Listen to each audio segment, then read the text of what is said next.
Mon fils et ma belle-fille m'ont interdit de visiter leur maison pendant des années, prétextant qu'elle était en rénovation. Après leur mort, l'avocat m'a donné les clés en me disant « C'est à vous maintenant ». J'avais l'intention de la vendre, mais je devais d'abord la voir.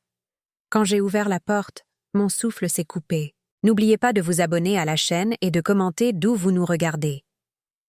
Je me suis toujours considérée comme une femme pragmatique. À 63 ans, j'ai enterré un mari, élevé 2 enfants et appris que la vie offre rarement les conclusions bien nettes que nous imaginons dans notre jeunesse. Alors, quand Maître Martin Gérard, l'avocat de mon fils Éric, m'a appelé 3 jours après les funérailles pour discuter de questions urgentes concernant la succession, je m'attendais à de la paperasse, des formulaires à signer, des comptes à régler, les suites banales d'une tragédie. Ce à quoi je ne m'attendais pas, c'était des clés. « Madame Dubois », a dit Martin de l'autre côté de son bureau en acajou, en faisant glisser une unique clé en laiton vers moi. « C'est pour la propriété sur la côte, dans le Finistère. Votre fils et votre belle-fille voulaient que vous l'ayez. J'ai fixé la clé comme si elle pouvait me mordre. Cette maison, mais je ne l'ai même jamais vue. J'en suis conscient. » L'expression de Martin était soigneusement neutre, le visage exercé d'un homme qui gardait les secrets des autres. Éric a été très précis dans son testament. La propriété vous est transférée immédiatement, avec pleine discrétion sur son usage ou sa vente. Pourquoi me laisserait-il une maison qu'ils ne m'ont jamais laissé visiter? Les mots sont sortis plus brusquement que je ne l'aurais voulu. 5 ans d'excuses chaque fois que je mentionnais mon envie de voir leur refuge côtier. Elle est en rénovation, maman. Les routes sont effondrées. On refait la fosse septique. Ce n'est pas sûr pour toi. Toujours quelque chose. Toujours une raison pour me tenir à l'écart. Martin s'est éclairci la gorge. Je pense que vous devriez la visiter avant de prendre toute décision de vente ou de disposition. Éric a insisté là-dessus. Insisté, ai-je répété. Mon fils avait insisté sur beaucoup de choses, surtout ces dernières années. Insisté pour que je ne m'inquiète pas de la raison pour laquelle ils avaient cessé de célébrer les fêtes en famille. Insisté sur le fait que leur travail était trop compliqué à expliquer. Insisté sur le fait que la maison sur la côte était interdite d'accès. Et maintenant, il était mort. Ils l'étaient tous les deux. Éric et Rebecca, disparus dans un accident de bateau au large des côtes du Finistère. Leurs corps retrouvés à 5 kilomètres du rivage. La gendarmerie maritime a parlé de la météo, d'un grain soudain, du genre qui surprend même les marins expérimentés. Rapide, brutal et final. J'ai pris la clé. Le trajet depuis Rennes a duré plusieurs heures, dont la plupart ont été passées à me convaincre que c'était insensé. J'aurais pu simplement confier la propriété à un agent immobilier, le laisser s'occuper des photos, de la mise en scène et de la vente. À mon âge, je n'avais rien à faire d'une résidence secondaire, surtout une perchée sur la côte reculée de la Bretagne. Mais les mots de Martin me hantaient. Éric a insisté. La maison se trouvait au bout d'un chemin privé, cachée derrière un mur de cyprès tordu par des décennies de vent côtier. Elle était plus grande que je ne l'avais imaginé.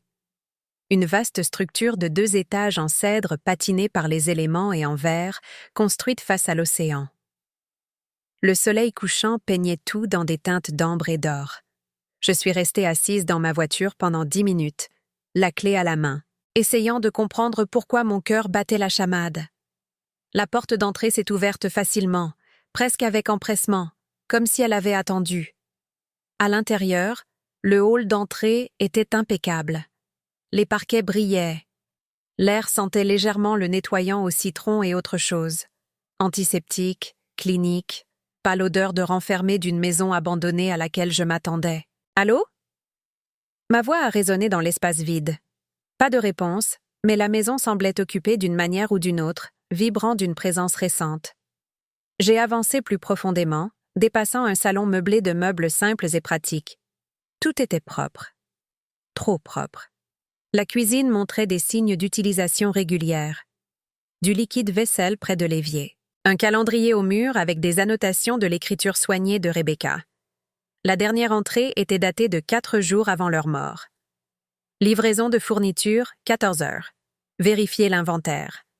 Livraison de fournitures pour une maison soi-disant en rénovation. La première chambre que j'ai vérifiée était vide, à l'exception d'un lit médicalisé. La deuxième avait 2 lits. La troisième en avait 3. Tous de taille enfant, tous équipés de potences à perfusion et de moniteurs. Mes mains se sont mises à trembler. J'ai trouvé la salle principale au 2e étage. 12 lits disposés en rangées nettes, chacun avec un équipement médical qui semblait cher et neuf. Des dossiers étaient accrochés au pied de chaque lit, bien que quelqu'un ait retiré les noms, mais je pouvais voir des dates, des horaires de médication, des protocoles de traitement. L'écriture alternait entre l'écriture nerveuse d'Eric et celle précise de Rebecca. Au fond de la salle, une porte était légèrement entr'ouverte. Je l'ai poussée et j'ai découvert ce qui ne pouvait être décrit que comme un laboratoire. Des microscopes, des réfrigérateurs avec des étiquettes de risque biologique, des étagères garnies de médicaments que je ne pouvais pas identifier.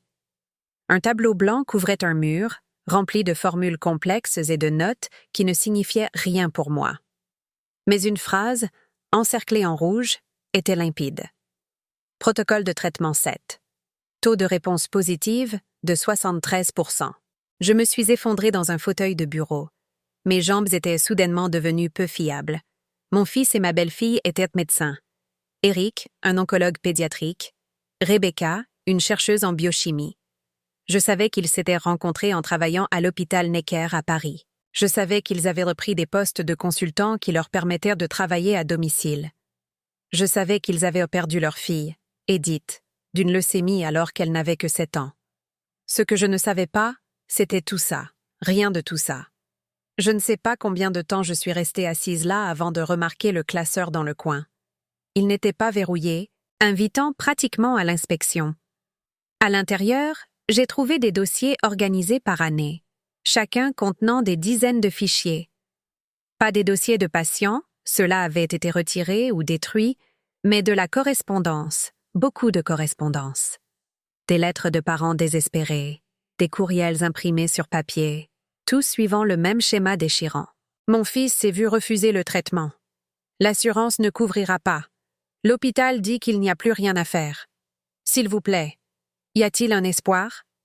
Et des réponses d'Eric et Rebecca. Venez dans le Finistère. Nous verrons ce que nous pouvons faire. J'ai trouvé des photos glissées dans un dossier.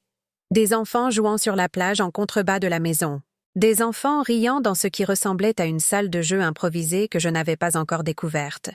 Des enfants au crâne rasé et aux bras maigres, mais souriants. Toujours souriants.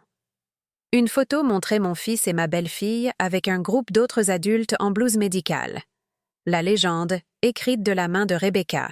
Réunion d'équipe. Mars 2024. Le protocole du docteur Fournier montre des résultats prometteurs. Équipe? Quelle équipe? J'ai entendu la porte d'entrée s'ouvrir en bas. Des pas dans le hall. Plus d'une personne. Des voix. Basses. Inquiètes. Sûre qu'elle est si là. La voiture dehors. Ça doit être elle. Gérard a dit qu'il lui a donné les clés il y a 3 jours. Est-ce qu'elle sait? Eric lui a-t-il dit quelque chose? Non. Il a insisté là-dessus. Ce mot encore, insister. Je me suis levée, serrant toujours un dossier, et je me suis dirigée vers le haut de l'escalier. 3 personnes se tenaient dans le hall en bas, toutes en civil, mais avec l'allure déterminée de professionnels de la santé. Ils ont levé les yeux quand ils ont entendu mon pas craquer sur le palier. La femme devant, asiatique, au début de la quarantaine, a parlé la première. « Madame Dubois, je suis le docteur Clara Fournier. Je travaillais avec votre fils et votre belle-fille. Travailler avec eux à faire quoi exactement? » Ma voix était plus stable que je ne me sentais. Le docteur Fournier a échangé des regards avec ses compagnons. Peut-être devrions-nous nous asseoir. Il y a beaucoup à expliquer. Commencez par me dire pourquoi mon fils a transformé sa maison en hôpital sans me le dire. Pas seulement un hôpital, a dit doucement le docteur Fournier, un refuge. Et il ne vous l'a pas dit parce qu'il vous protégeait.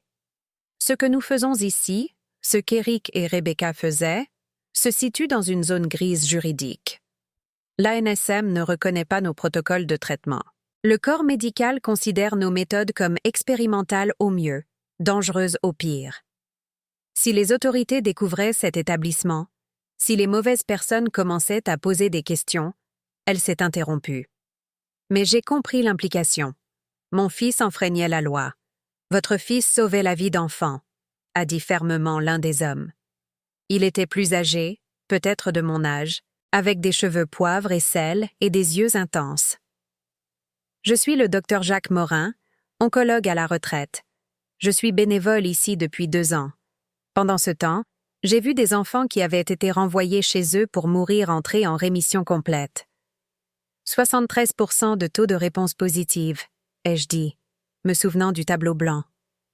Qu'est-ce que ça veut dire? Cela signifie, a dit prudemment le docteur Fournier, que près des 3/4 des enfants qui viennent ici montrent une amélioration significative. Certains obtiennent une rémission partielle. Certains obtiennent une rémission complète. Certains gagnent simplement des mois ou des années de bonne qualité de vie qu'ils n'auraient pas eues autrement. J'ai descendu les escaliers lentement, mon esprit tourbillonnant. Et les 27% restants? Silence. Puis le docteur Morin. Nous les perdons, mais nous les perdons avec dignité. Entourés de gens qui s'en soucient, au lieu de chambres d'hôpital stériles où ils sont soumis à des procédures douloureuses dont tout le monde sait qu'elles ne fonctionneront pas. Combien d'enfants? Ai-je demandé. Combien sont passés par ici? 63, a dit le docteur Fournier. Sur 5 ans. 63 enfants. 63 familles. 63 raisons pour lesquelles mon fils avait gardé ce secret. La 3e personne, un homme plus jeune qui n'avait pas encore parlé, s'est avancé.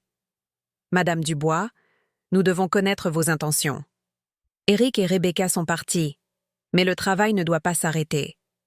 Nous avons 4 enfants ici en ce moment, dans la maison d'amis en bas de la colline. Ils sont stables, mais ils ont besoin de continuer leur traitement. Si vous décidez de vendre cette propriété, si vous contactez les autorités, Il y a des enfants ici maintenant. J'ai senti la pièce tanguer légèrement. Dans la maison d'amis, a répété le docteur Fournier. Nous les avons déplacés quand nous avons appris l'accident. Nous ne pouvions pas risquer qu'ils soient découverts si les autorités venaient enquêter. Je dois les voir, me suis-je entendu dire. Le docteur Fournier a hoché la tête lentement. D'accord, mais Madame Dubois, Elisabeth, vous devez comprendre dans quoi vous vous engagez. Il ne s'agit plus seulement d'une maison. Il s'agit de 4 enfants dont les familles nous les ont confiés. Il s'agit d'une équipe de professionnels de la santé qui croient en ce travail, et il s'agit de l'héritage de votre fils. Elle m'a tendu une tablette. Sur l'écran, il y avait une vidéo datée de 6 mois plus tôt. Éric et Rebecca étaient assis côte à côte, regardant directement la caméra, me regardant. Maman. La voix enregistrée d'Éric disait « Si tu regardes ça, ça veut dire que quelque chose nous est arrivé, et ça veut dire que tu as découvert ce que nous faisions. Je sais que tu dois être confuse, probablement en colère, peut-être même effrayée. » Rebecca a pris sa main à l'écran. « Nous voulions te le dire, » a-t-elle dit, tant de fois. Mais nous ne pouvions pas risquer de t'exposer à une responsabilité légale. Nous ne pouvions pas risquer que quelqu'un t'utilise pour nous atteindre. Mais maintenant, c'est à toi, a continué Éric. La maison, l'équipement, les protocoles, tout. Nous avons laissé des instructions détaillées à Maître Gérard. Le choix t'appartient, maman. Tu peux fermer tout ça, vendre la propriété, t'en aller sans problème. Personne ne t'en voudrait. Son expression a changé, s'est adoucie. Ou tu peux continuer ce que nous avons commencé. Le docteur Fournier et l'équipe t'aideront. Les familles te soutiendront. Mais je ne vais pas mentir. C'est dangereux. Ce que nous faisons défie des institutions puissantes. Ça menace les profits des compagnies pharmaceutiques. Ça expose les failles de notre système de santé. Rebecca s'est penchée en avant. Il y a autre chose que tu dois savoir, Elisabeth. Quelque chose que nous ne t'avons jamais dit à propos d'Edith. Mon souffle s'est coupé. Leur fille, ma petite fille. L'hôpital a renvoyé Edith à la maison pour mourir, a dit Rebecca, sa voix se brisant légèrement. Ils ont dit qu'il n'y avait plus rien à faire. Elle avait 3 semaines, peut-être 4. Mais Éric et moi ne pouvions pas l'accepter. Nous avons commencé à rechercher des protocoles alternatifs, des traitements expérimentaux. Nous avons trouvé quelque chose. Et Edith, notre Edith, elle a vécu 18 mois de plus. De bons mois, des mois heureux. Elle n'est pas morte du cancer, a dit Éric doucement. Elle est morte de complications liées à une infection qu'elle a attrapée à l'hôpital lors d'une visite de suivi. Une infection qui n'aurait pas été là si nous avions pu la traiter à la maison avec notre protocole. Au lieu de nous faufiler en contournant les restrictions du corps médical, l'écran a montré Eric essuyant des larmes de son visage. C'est là que nous avons décidé. Plus jamais ça. Plus aucun enfant ne serait renvoyé à la maison pour mourir si nous pouvions les aider. Plus aucune famille ne se verrait dire qu'il n'y a plus d'espoir quand il pourrait y en avoir. Rebecca a regardé directement la caméra, moi. Cette maison est l'héritage d'Edith. Chaque enfant qui franchit ses portes, chaque famille qui trouve de l'espoir ici, c'est tout grâce à elle. Parce que nous l'aimions. Parce que nous n'avons pas pu la sauver. Mais nous pouvons en sauver d'autres. Les derniers mots d'Eric. Le choix t'appartient, maman. Mais quoi que tu décides, sache que nous t'aimons et que nous te faisons confiance. Nous l'avons toujours fait. La vidéo s'est terminée. J'ai levé les yeux vers le docteur Fournier et ses collègues. De quel niveau de danger parle-t-on? Significatif, a dit sans détour le docteur Morin. L'ordre des médecins nous fermerait immédiatement s'ils le savaient. La police judiciaire pourrait enquêter sur la manière dont nous nous procurons certains médicaments. Le fisc se demanderait pourquoi une propriété résidentielle dispose d'un équipement de qualité médicale. Et ça, ce ne sont que les canaux officiels. Il y a aussi, a ajouté prudemment le docteur Fournier, des compagnies pharmaceutiques qui préféreraient que nos succès restent silencieux. Des compagnies d'assurance qui ne veulent pas que les familles exigent des traitements dont nous avons prouvé l'efficacité. D'autres institutions médicales qui nous voient comme des concurrents ou des charlatans. Mais les enfants, a dit le jeune homme, les enfants sont réels. Leurs rémissions sont réelles. L'espoir que nous donnons aux familles, ça aussi, c'est réel. J'ai marché jusqu'à la fenêtre et j'ai regardé l'océan Atlantique, qui s'assombrissait alors que la nuit tombait. Quelque part en bas de cette colline, se trouvaient 4 enfants qui avaient besoin d'aide. 4 familles qui n'avaient nulle part où aller. J'ai pensé à Edith, à tenir sa petite main lors de son dernier séjour à l'hôpital, la regardant impuissante s'éteindre, au visage d'Eric à ses funérailles. Pas seulement du chagrin, mais de la rage. Une rage impuissante et brûlante contre un système qui avait abandonné sa fille. Il avait transformé cette rage en un but, en ceci. Je me suis retournée pour faire face aux 3 médecins. Qu'est-ce que je dois faire? Les épaules du docteur Fournier se sont affaissées de soulagement. D'abord, rencontrez les enfants et leurs familles. Ensuite, nous vous montrerons comment tout fonctionne. Les protocoles, la chaîne d'approvisionnement, les mesures de sécurité qu'Eric et Rebecca ont mises en place. Après ça, nous trouverons une solution ensemble. Il y a encore une chose, a dit le docteur Morin, quelque chose que vous devez savoir avant de vous engager. 3 jours après la mort d'Eric et Rebecca, quelqu'un a appelé cette maison. Ils ont dit qu'ils étaient de l'Agence régionale de santé, enquêtant sur des rapports d'activité médicale non autorisés à cette adresse. Mon estomac s'est noué. Qu'est-ce que vous leur avez dit? Rien. Nous n'avons pas répondu. Mais Madame Dubois, Elisabeth, cet appel suggère que quelqu'un est au courant de cet endroit. Quelqu'un pose des questions. L'accident qui a tué votre fils et votre belle-fille. Sommes-nous sûrs que c'était un accident? La question est restée en suspens dans l'air comme de la fumée. J'ai baissé les yeux sur la clé dans ma main. La clé que Maître Gérard m'avait donnée. La clé des secrets de mon fils. La clé d'un mystère qui était soudainement beaucoup plus sombre et plus dangereux que je ne l'avais imaginé. Montrez-moi les enfants, ai-je dit. Combien de temps reste-t-il généralement? Ai-je demandé. Cela dépend de l'état de l'enfant. Certains pendant des semaines, d'autres pendant des mois. Nous avons eu une famille ici pendant près d'1 an. Elle s'est arrêtée à la porte de la maison d'amis. Avant d'entrer, vous devez savoir. Ces familles sont terrifiées en ce moment. Elles faisaient entièrement confiance à Eric et Rebecca. Elles ne vous connaissent pas. Devraient-elles me faire confiance? Je ne sais même pas ce que je fais. Le docteur Fournier s'est retourné pour me faire face. Vous êtes la mère d'Eric. Ça compte pour quelque chose. Mais plus important encore, vous êtes venu ici. Vous ne vous êtes pas enfui quand vous avez vu ce qu'il avait construit. Ça compte pour tout. À l'intérieur, la maison d'amis était chaude et doucement éclairée. Une femme d'une 30aine d'années se tenait dans la cuisine, préparant du thé. Elle a levé les yeux quand nous sommes entrés, ses yeux rouges de larmes. C'est Elisabeth Dubois. a dit doucement le docteur Fournier. La mère d'Éric, la femme a posé la bouilloire avec des mains tremblantes.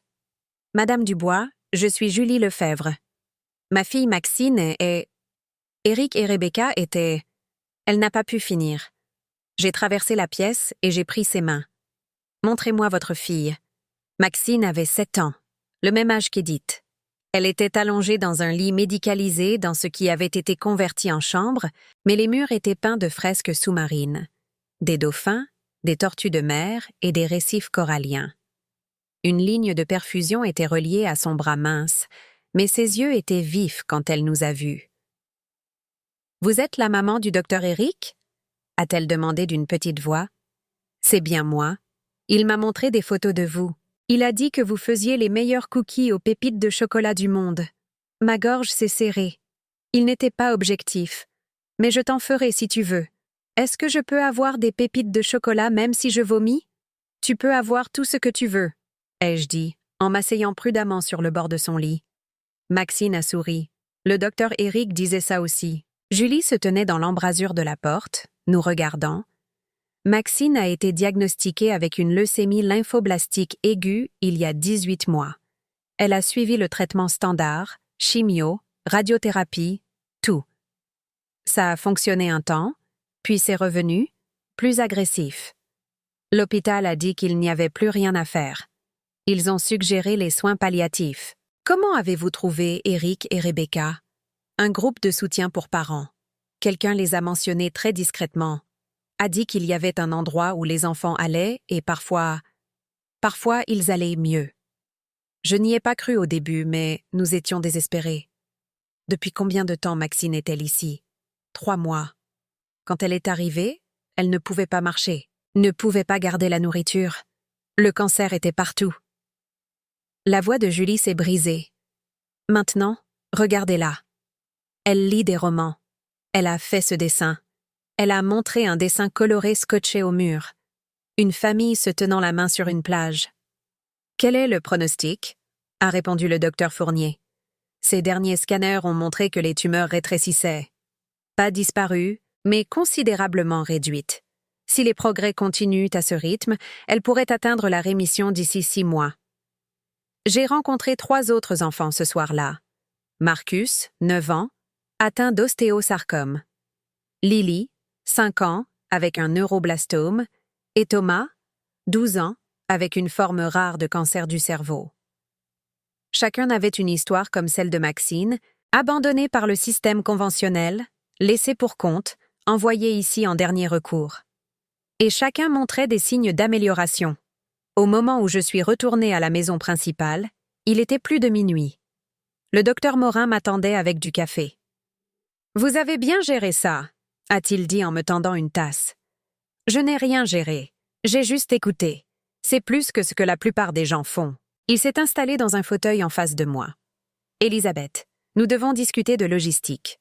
Avec le départ d'Éric et Rebecca, nous avons besoin de quelqu'un pour prendre la responsabilité légale de cette opération.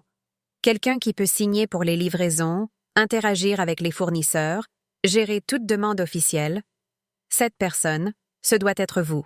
Je n'ai pas de formation médicale. Vous n'en avez pas besoin pour la partie administrative. Le docteur Fournier et moi nous occupons des protocoles médicaux, mais la maison est à votre nom maintenant. Les factures, les impôts fonciers, toute correspondance officielle. Tout vous parviendra, ce qui signifie que si quelque chose tourne mal, c'est vous qui êtes exposé. J'ai siroté le café en réfléchissant. Qu'en est-il des autres membres de l'équipe? Combien de personnes sont au courant de cet endroit? 5 membres du personnel médical principal, y compris Clara et moi. 3 infirmières qui font des rotations. 2 bénévoles qui s'occupent des fournitures et de la logistique, et les familles, bien sûr. Ça fait plus d'une douzaine de personnes qui gardent un secret. Tout le monde a été soigneusement sélectionné. Tout le monde est personnellement impliqué. Soit ils ont perdu quelqu'un à cause des défaillances du système, soit ils croient suffisamment en ce que nous faisons pour risquer leur carrière. Le docteur Morin s'est penché en avant. Mais vous avez raison de vous inquiéter. Plus il y a de personnes impliquées, plus le risque de divulgation est grand. Et le financement? L'équipement médical? Les médicaments. Ça doit coûter une fortune.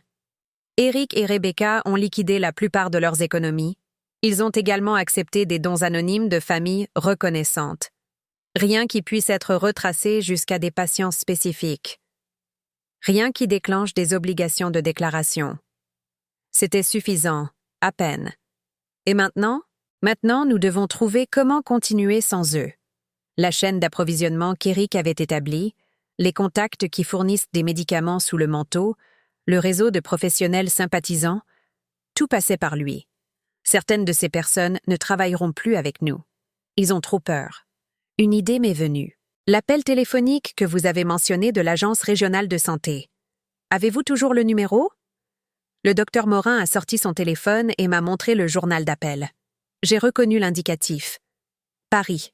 Mais quand j'ai essayé de le rappeler depuis mon téléphone, j'ai eu un message de numéro non attribué. Téléphone prépayé, ai-je dit. Celui qui a appelé ne voulait pas être tracé, ce qui suggère que ce n'était pas une enquête gouvernementale légitime, a dit le docteur Fournier en entrant dans la pièce. J'y ai pensé. Si l'État suspectait vraiment une activité médicale non autorisée, ils enverraient des inspecteurs sans prévenir.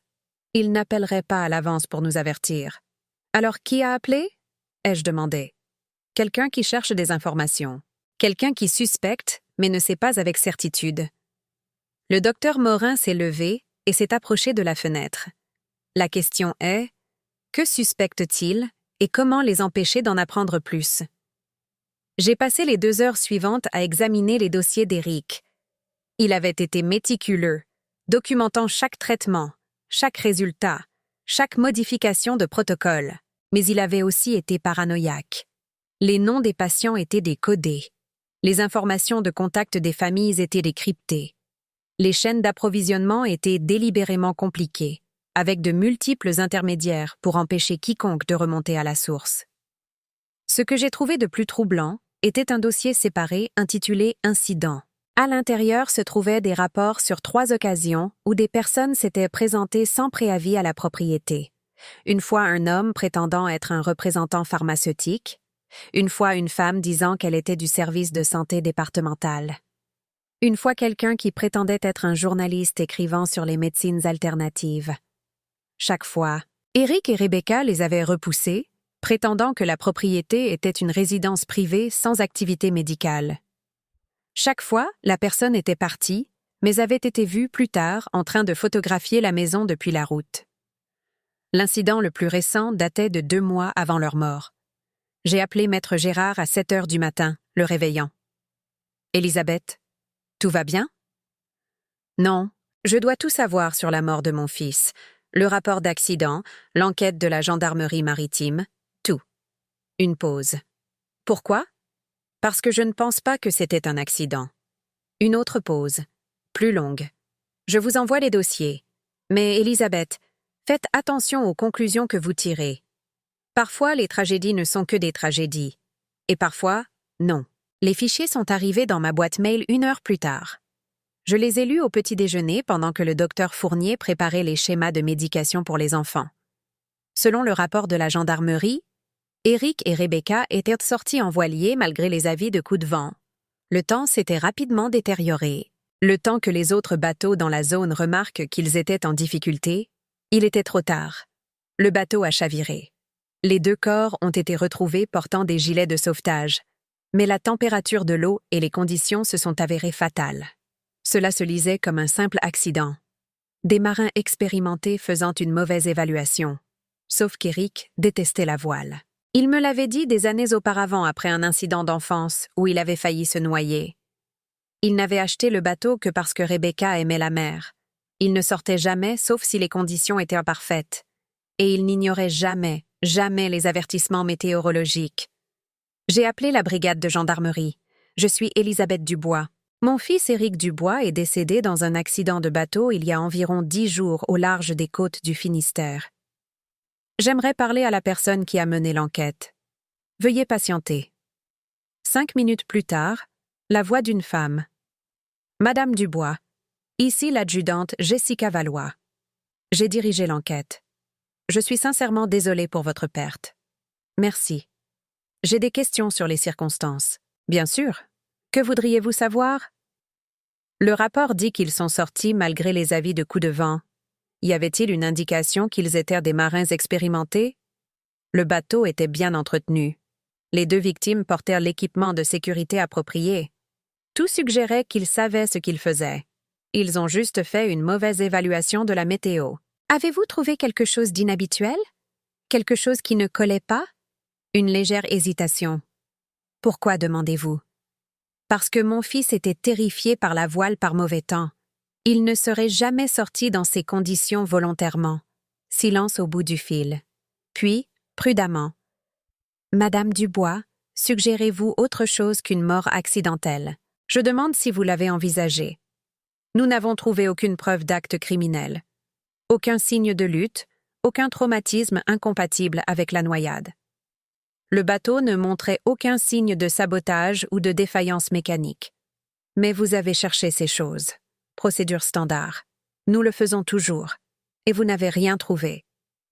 Une autre pause. Il y avait une chose. Probablement rien.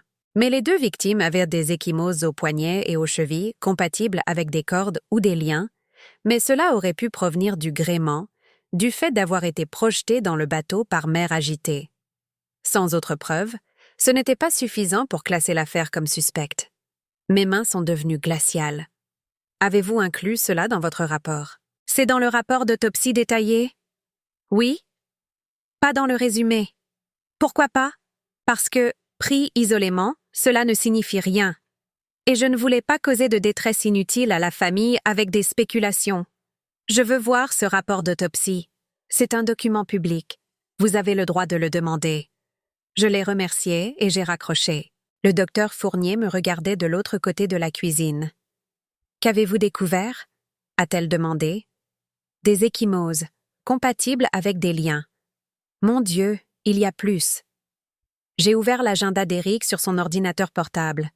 Martin m'avait donné les mots de passe. 3 jours avant leur mort, Éric avait un rendez-vous de prévu.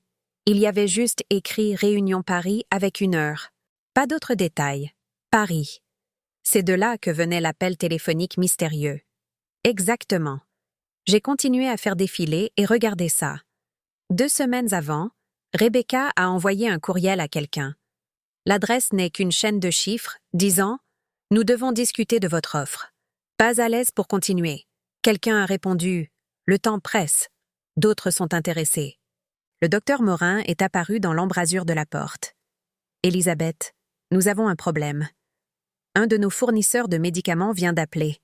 Il ne livrera plus. Il dit que c'est trop risqué avec Éric parti. Quel médicament? Le composé principal de notre protocole de traitement. Sans lui, nous ne pouvons pas continuer la thérapie pour aucun des enfants. Combien de temps avons-nous? Le stock actuel durera peut-être 2 semaines. Après ça, il n'a pas fini. Le téléphone du docteur Fournier a vibré. Elle a regardé l'écran et a pâli. « Elisabeth, vous devez voir ça. » Elle m'a montré un SMS d'un numéro inconnu. « Nous savons pour les enfants. Nous savons ce que vous faites. Vous avez 48 heures pour fermer et évacuer ou nous prévenons les autorités. C'est votre seul avertissement. » J'ai fixé le message. Quand est-ce arrivé? À l'instant. Mais ce n'est pas envoyé à mon numéro habituel. C'est envoyé au téléphone d'urgence qu'Éric avait mis en place. Celui que seuls les membres de l'équipe et les familles sont censés connaître. Quelqu'un de l'intérieur? A demandé le docteur Morin. Ou quelqu'un qui a eu accès au dossier d'Éric? Je me suis levée, mon esprit s'emballant. Nous devons déplacer les enfants ce soir. Les déplacer où? A demandé le docteur Fournier. C'est le seul établissement que nous avons. Alors nous en trouvons un autre. Parce que si quelqu'un menace de nous dénoncer, il sait où nous sommes. Et s'il sait où nous sommes, les enfants ne sont pas en sécurité. Elisabeth, a dit lentement le docteur Morin, si nous déplaçons les enfants, nous avons besoin d'un endroit où les emmener. Un endroit avec du matériel médical. Un endroit sûr. Un endroit qui ne soulèvera pas de questions. Ça n'existe pas. Alors, nous le créons. J'ai regardé l'océan, la maison que mon fils avait construite, l'héritage qu'il m'avait laissé. 4 enfants à l'étage dépendant de nous. 4 familles qui n'avaient nulle part où aller. Et quelqu'un, là dehors, qui nous observait, menaçait, peut-être responsable de la mort de mon fils. La voix d'Éric a résonné dans ma mémoire. Le choix t'appartient, maman. Nous ne fermons pas, ai-je dit. Et nous ne fuyons pas, mais nous devons savoir qui nous menace et pourquoi. Docteur Fournier, pouvez-vous tracer ce SMS? Je peux essayer. Faites-le. Docteur Morin, contactez chaque membre de l'équipe. Découvrez si quelqu'un a été approché, menacé, s'est vu offrir de l'argent pour informer. Quelqu'un en sait trop. Et je veux savoir comment. Et vous? A demandé le docteur Morin. Je vais à Paris. Je vais découvrir qui mon fils a rencontré 3 jours avant sa mort. J'ai attrapé mes clés et je me suis dirigée vers la porte. Derrière moi, le docteur Fournier a crié « Elisabeth, attendez, vous ne savez pas dans quoi vous vous engagez. » Je me suis retournée. Non, mais je sais ce que je protège, et ça suffit. Le soleil du matin se levait sur l'Atlantique alors que je m'éloignais de la maison, laissant les enfants et leurs familles derrière moi, me dirigeant vers des réponses que je n'étais pas sûre de vouloir trouver. Mais il n'y avait plus de retour en arrière possible. L'adresse dans l'agenda d'Éric m'a conduite à une tour de bureau en verre dans le quartier d'affaires de Paris. Pas de nom de société indiqué, juste bureau 1847. Je suis restée assise dans ma voiture de l'autre côté de la rue pendant 20 minutes, regardant les gens aller et venir, essayant de trouver du courage. Finalement, j'ai traversé la rue et suis entrée dans le hall. L'annuaire de l'immeuble indiquait que le bureau 1847 appartenait à Meridian Strategy Partenaires. Le nom ne me disait rien. L'ascenseur s'est ouvert sur un étage de bureaux calmes et chers. La suite de Meridian avait des portes en verre dépoli et une réception conçue pour intimider. Tout en marbre et en chrome, et des meubles modernes inconfortables. Puis-je vous aider? La réceptionniste était jeune, soignée, et m'a regardé de la manière dont les gens regardent les touristes perdus. Je suis ici au sujet d'une réunion qui a eu lieu il y a 3 semaines. Mon fils, Éric Dubois, a rencontré quelqu'un de ce bureau. Son expression n'a pas changé. Je suis désolée, je n'ai aucune information à ce sujet. Avez-vous un rendez-vous? Non, mais alors je ne peux pas vous aider. Si vous souhaitez prendre rendez-vous avec l'un de nos consultants, je peux prendre vos coordonnées. Que fait Meridian Stratégie Partenaire? Nous fournissons des services de conseil aux organisations de santé. La réponse était fluide, répétée. Maintenant, si vous voulez bien m'excuser, mon fils est mort. Les mots sont sortis plus durs que je ne l'avais prévu. Il a rencontré quelqu'un ici 3 jours avant de mourir dans un accident qui semble de moins en moins accidentel. Alors, soit vous me dites qui il a rencontré, soit je commence à passer des appels à tous les journalistes de cette ville sur la façon dont une société de conseil pourrait être liée à sa mort. Le masque professionnel de la réceptionniste a glissé un instant. Veuillez patienter ici. Elle a disparu par une porte derrière son bureau. Je suis restée dans la zone de réception, le cœur battant, me demandant si je venais de faire une terrible erreur. 5 minutes plus tard, un homme est sorti. La cinquantaine, costume cher. Le genre de visage qui avait passé des années à apprendre à ne rien révéler. Madame Dubois, je suis Richard Colbert, associé principal. Veuillez venir dans mon bureau. Son bureau surplombait la ville, tout en fenêtres et en puissance. Il m'a fait signe de m'asseoir mais est resté debout lui-même. Un subtil jeu de domination. « Je suis vraiment désolé pour votre fils », a-t-il dit. Éric était un homme brillant. Vous le connaissiez. Nous nous sommes rencontrés une fois il y a 3 semaines, comme vous l'avez dit. Il est venu discuter d'une proposition commerciale. Quel genre de proposition? Colbert s'est approché de son bureau, a pris un dossier, l'a reposé sans l'ouvrir. Madame Dubois, avant de continuer, « Je dois comprendre ce que vous savez du travail de votre fils. Je sais qu'il traitait des enfants atteints de cancer. Je sais qu'il le faisait en dehors des circuits officiels. Et je sais que quelqu'un menace de révéler l'opération. » Les sourcils de Colbert se sont légèrement levés. « Vous êtes remarquablement bien informé. Je suis sa mère et je possède la propriété maintenant. Alors, dites-moi ce qu'il voulait de vous. » Colbert s'est finalement assis, joignant ses doigts. Éric est venu nous voir parce que Meridian se spécialise dans l'intégration des traitements médicaux expérimentaux dans les circuits traditionnels. Nous travaillons avec des compagnies pharmaceutiques, des hôpitaux, des agences de régulation. Nous naviguons dans le processus d'approbation de l'ANSM, nous sécurisons les financements, nous gérons les essais cliniques. Eric voulait légitimer son protocole de traitement. Il voulait le rendre public. Pas exactement. Il voulait une protection. Il savait que ce qu'il faisait était légalement discutable, mais il croyait que son traitement fonctionnait. Il voulait notre aide pour le faire approuver afin de pouvoir continuer à traiter les enfants sans crainte de poursuite. Que lui avez-vous dit? Je lui ai dit que ce serait cher et long. Les essais cliniques seuls coûteraient des millions et prendraient des années. Le processus de l'ANSM est délibérément lent. Pendant ce temps, il devrait arrêter de traiter les patients ou risquer des poursuites pénales si nous rendions l'affaire publique et que les autorités commençaient à enquêter sur ses activités passées. Il a dû détester ça. C'est le cas. Il a dit que des enfants mouraient pendant que nous brassions de la paperasse, que notre système privilégiait le profit à la vie. Colbert a eu un mince sourire. Il n'avait pas tort. Alors pourquoi me dites-vous cela? Parce que je veux vous faire la même offre. Le protocole de traitement de votre fils a du potentiel. Un vrai potentiel. Si vous travaillez avec nous, nous pouvons légitimer l'opération, vous protéger légalement et potentiellement aider des milliers d'enfants au lieu de quelques dizaines. Ça semblait parfait. Trop parfait. Quel est le piège? Pas de piège. Nous le structurerions comme un partenariat. Vous fournissez le protocole et les données. Nous fournissons l'expertise réglementaire et le financement. Finalement, si l'approbation de la NSM arrive, nous accorderions la licence du traitement à des compagnies pharmaceutiques. Tout le monde y gagne, tout le monde est protégé, et les enfants actuellement en traitement devraient être transférés vers des soins conventionnels pendant le processus d'approbation. Nous ne pouvons pas avoir de patients actifs dans un établissement non autorisé pendant que nous cherchons l'approbation de la NSM. Cela s'apprête toute la demande. Le voilà. Vous voulez que je ferme temporairement l'établissement jusqu'à ce que nous naviguions dans le processus réglementaire? Des enfants mourront. Certains enfants pourraient en mourir, a corrigé Colbert. Mais des milliers d'autres pourraient vivre une fois le traitement approuvé et disponible à l'échelle nationale.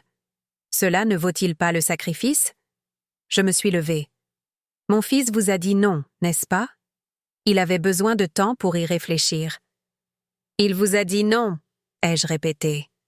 Et 3 jours plus tard, il était mort. L'expression de Colbert s'est durcie. Madame Dubois, je comprends votre deuil, mais c'est une accusation grave. Ce n'est pas une accusation, c'est une observation. Je me suis dirigée vers la porte. Merci pour votre temps. Élisabeth, puis-je vous appeler Élisabeth? Pensez à ce que vous protégez. Une poignée d'enfants dans un établissement illégal contre un traitement qui pourrait être disponible dans tous les hôpitaux pour enfants du pays. Votre fils était trop émotif pour voir la situation dans son ensemble. J'espère que vous ne l'êtes pas. Je suis partie sans répondre. Dans l'ascenseur, mes mains tremblaient si fort que j'ai dû m'agripper à la rampe. L'offre de Colbert semblait légitime, voire altruiste. Mais quelque chose clochait. Le timing, la pression, la façon dont il avait écarté la vie de 4 enfants comme des pertes acceptables.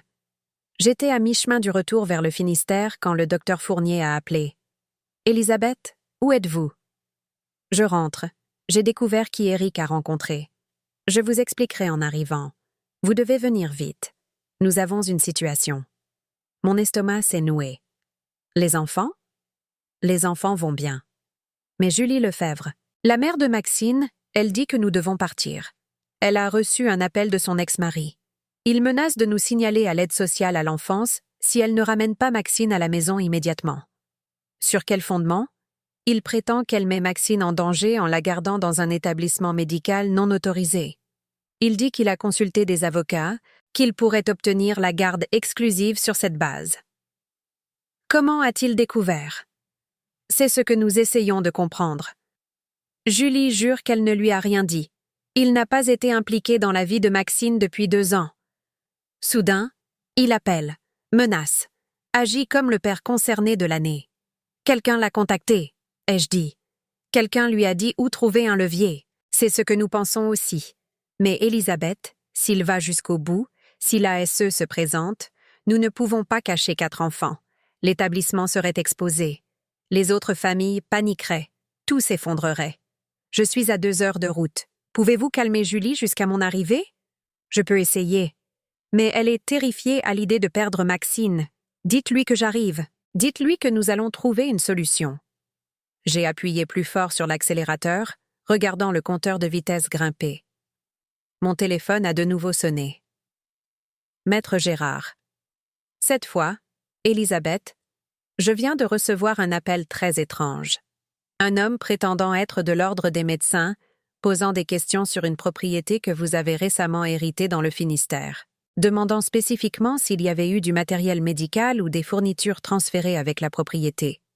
Que lui avez-vous dit? Que je ne pouvais pas discuter des affaires de mes clients, mais Elisabeth, ce n'est pas bon. L'ordre des médecins ne fait pas d'enquêtes informelles. Ils enquêtent sur la base de plaintes formelles. Quelqu'un a déposé une plainte ou quelqu'un veut nous faire croire qu'il l'a fait. Le numéro depuis lequel il a appelé, j'ai essayé de rappeler, déconnecté. Tout comme cet appel de l'Agence régionale de santé. Encore des téléphones prépayés, encore des menaces intraçables. Martin, j'ai besoin que vous fassiez des recherches sur quelque chose. Une société appelée Meridian Stratégie Partenaires à Paris. Découvrez qui la possède, qui la finance, quelle est sa véritable activité. Pourquoi? Parce que je pense qu'ils sont liés à la mort d'Éric. Et je pense qu'ils intensifient la pression. De retour à la maison, j'ai trouvé Julie Lefebvre en larmes. Maxine s'accrochant à elle. Le docteur Fournier et le docteur Morin se tenaient à proximité, l'air impuissant. Il dit qu'il fera venir la police demain, a sangloté Julie.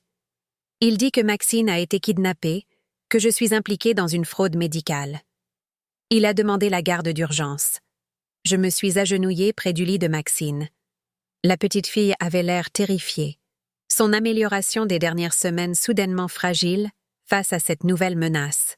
« Julie, regarde-moi. » ai-je dit fermement. « Votre ex-mari est-il le genre d'homme qui développe soudainement un souci parental? Non.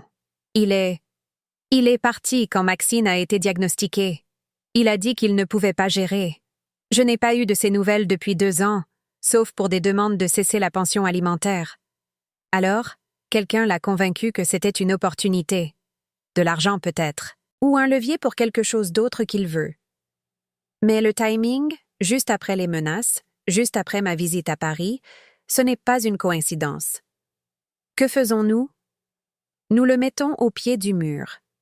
S'il demande la garde d'urgence, il devra spécifier les motifs. Il devra admettre qu'il sait que Maxine est ici, ce qui signifie admettre qu'il a été informé d'un établissement médical illégal et ne l'a pas signalé immédiatement. Cela le rend complice. Le docteur Morin a froncé les sourcils. C'est risqué. Si ça va au tribunal, ça n'ira pas au tribunal parce que je vais l'appeler tout de suite et lui expliquer exactement dans quoi il a mis les pieds. Julie m'a donné le numéro avec des mains tremblantes. J'ai composé, mettant le téléphone sur haut-parleur. Un homme a répondu à la 2e sonnerie. « Ouais, monsieur Lefebvre, je m'appelle Elisabeth Dubois. Je suis la propriétaire de la propriété où votre fille séjourne actuellement. L'hôpital illégal. Je sais tout. Vous allez en prison, ma vieille. » Peut-être. Mais laissez-moi vous expliquer ce qui se passe avant ça. Lorsque vous déposerez votre demande de garde, vous devrez fournir des preuves de la localisation de Maxine. Ces preuves vous ont été données par quelqu'un. Appelons-les un tiers. Votre avocat devra divulguer comment vous avez obtenu ces informations. Ont-elles été obtenues légalement?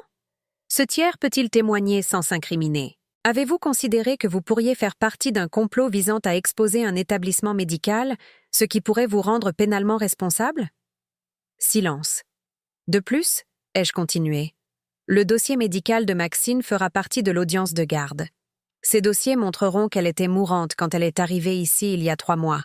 Ils montreront qu'elle s'améliore maintenant. Un juge voudra savoir pourquoi vous essayez de la retirer d'un traitement qui fonctionne. Se pourrait-il que vous soyez payé pour le faire? Je ne le suis pas. Personne ne me paie. Alors pourquoi maintenant? Pourquoi, après 2 ans d'abandon de votre fille, vous souciez-vous soudainement de son traitement médical? Plus de silence. Puis quelqu'un m'a appelé. A dit que Julie avait Maxine dans une sorte d'établissement de charlatans. A dit que je devrais être au courant. Qui vous a appelé? Je ne sais pas. Numéro masqué. Ils ont dit que si je ne faisais rien, Si Maxine mourait dans cet endroit, je serais responsable. Et ils ont suggéré de demander la garde. Ils ont dit que c'était le seul moyen de la protéger. Monsieur Lefebvre, vous êtes manipulé. Quelqu'un vous utilise pour fermer cet établissement. Si vous poursuivez cette demande de garde, vous perdrez. Pire, vous vous exposerez à une responsabilité légale. Mais si vous appelez votre avocat tout de suite et retirez la demande, en prétendant que vous agissiez sur de fausses informations, cela se termine tranquillement. Pourquoi devrais-je vous faire confiance? Parce que Maxine s'améliore.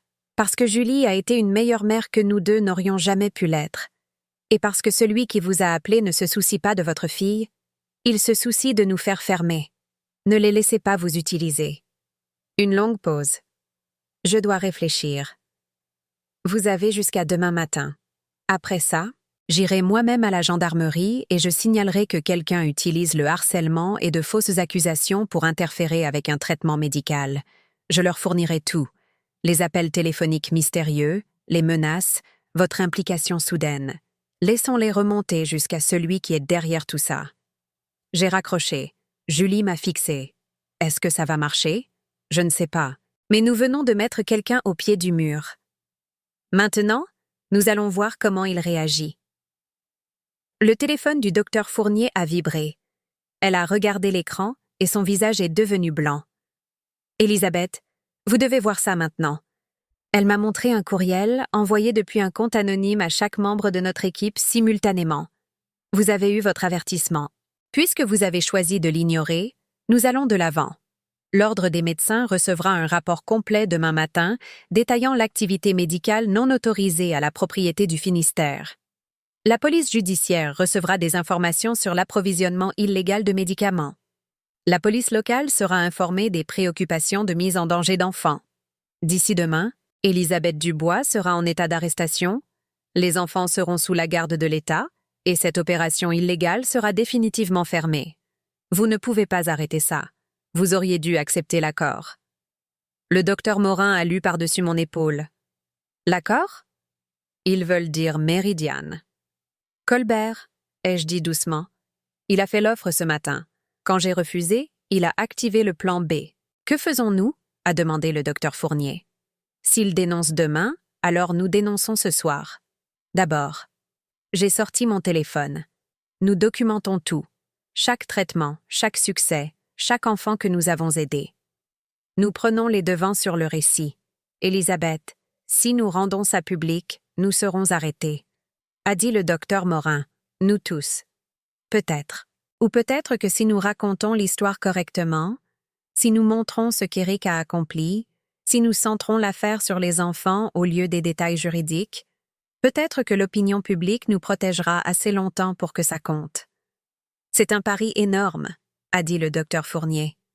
Ne rien faire aussi. J'ai regardé les visages de mon équipe, effrayés, épuisés, mais toujours déterminés. Éric et Rebecca n'ont pas construit cet endroit en jouant la sécurité. Ils l'ont construit en croyant que la vie de certains enfants comptait plus que les règles bureaucratiques. Je ne laisserai pas leur travail se terminer parce que quelqu'un veut en tirer profit. J'ai ouvert mes contacts et j'ai trouvé le numéro de la seule journaliste que j'avais rencontrée des années auparavant. Quelqu'un qui avait écrit avec sympathie sur le cas d'Edith. Catherine, c'est Elisabeth Dubois. J'ai une histoire pour vous.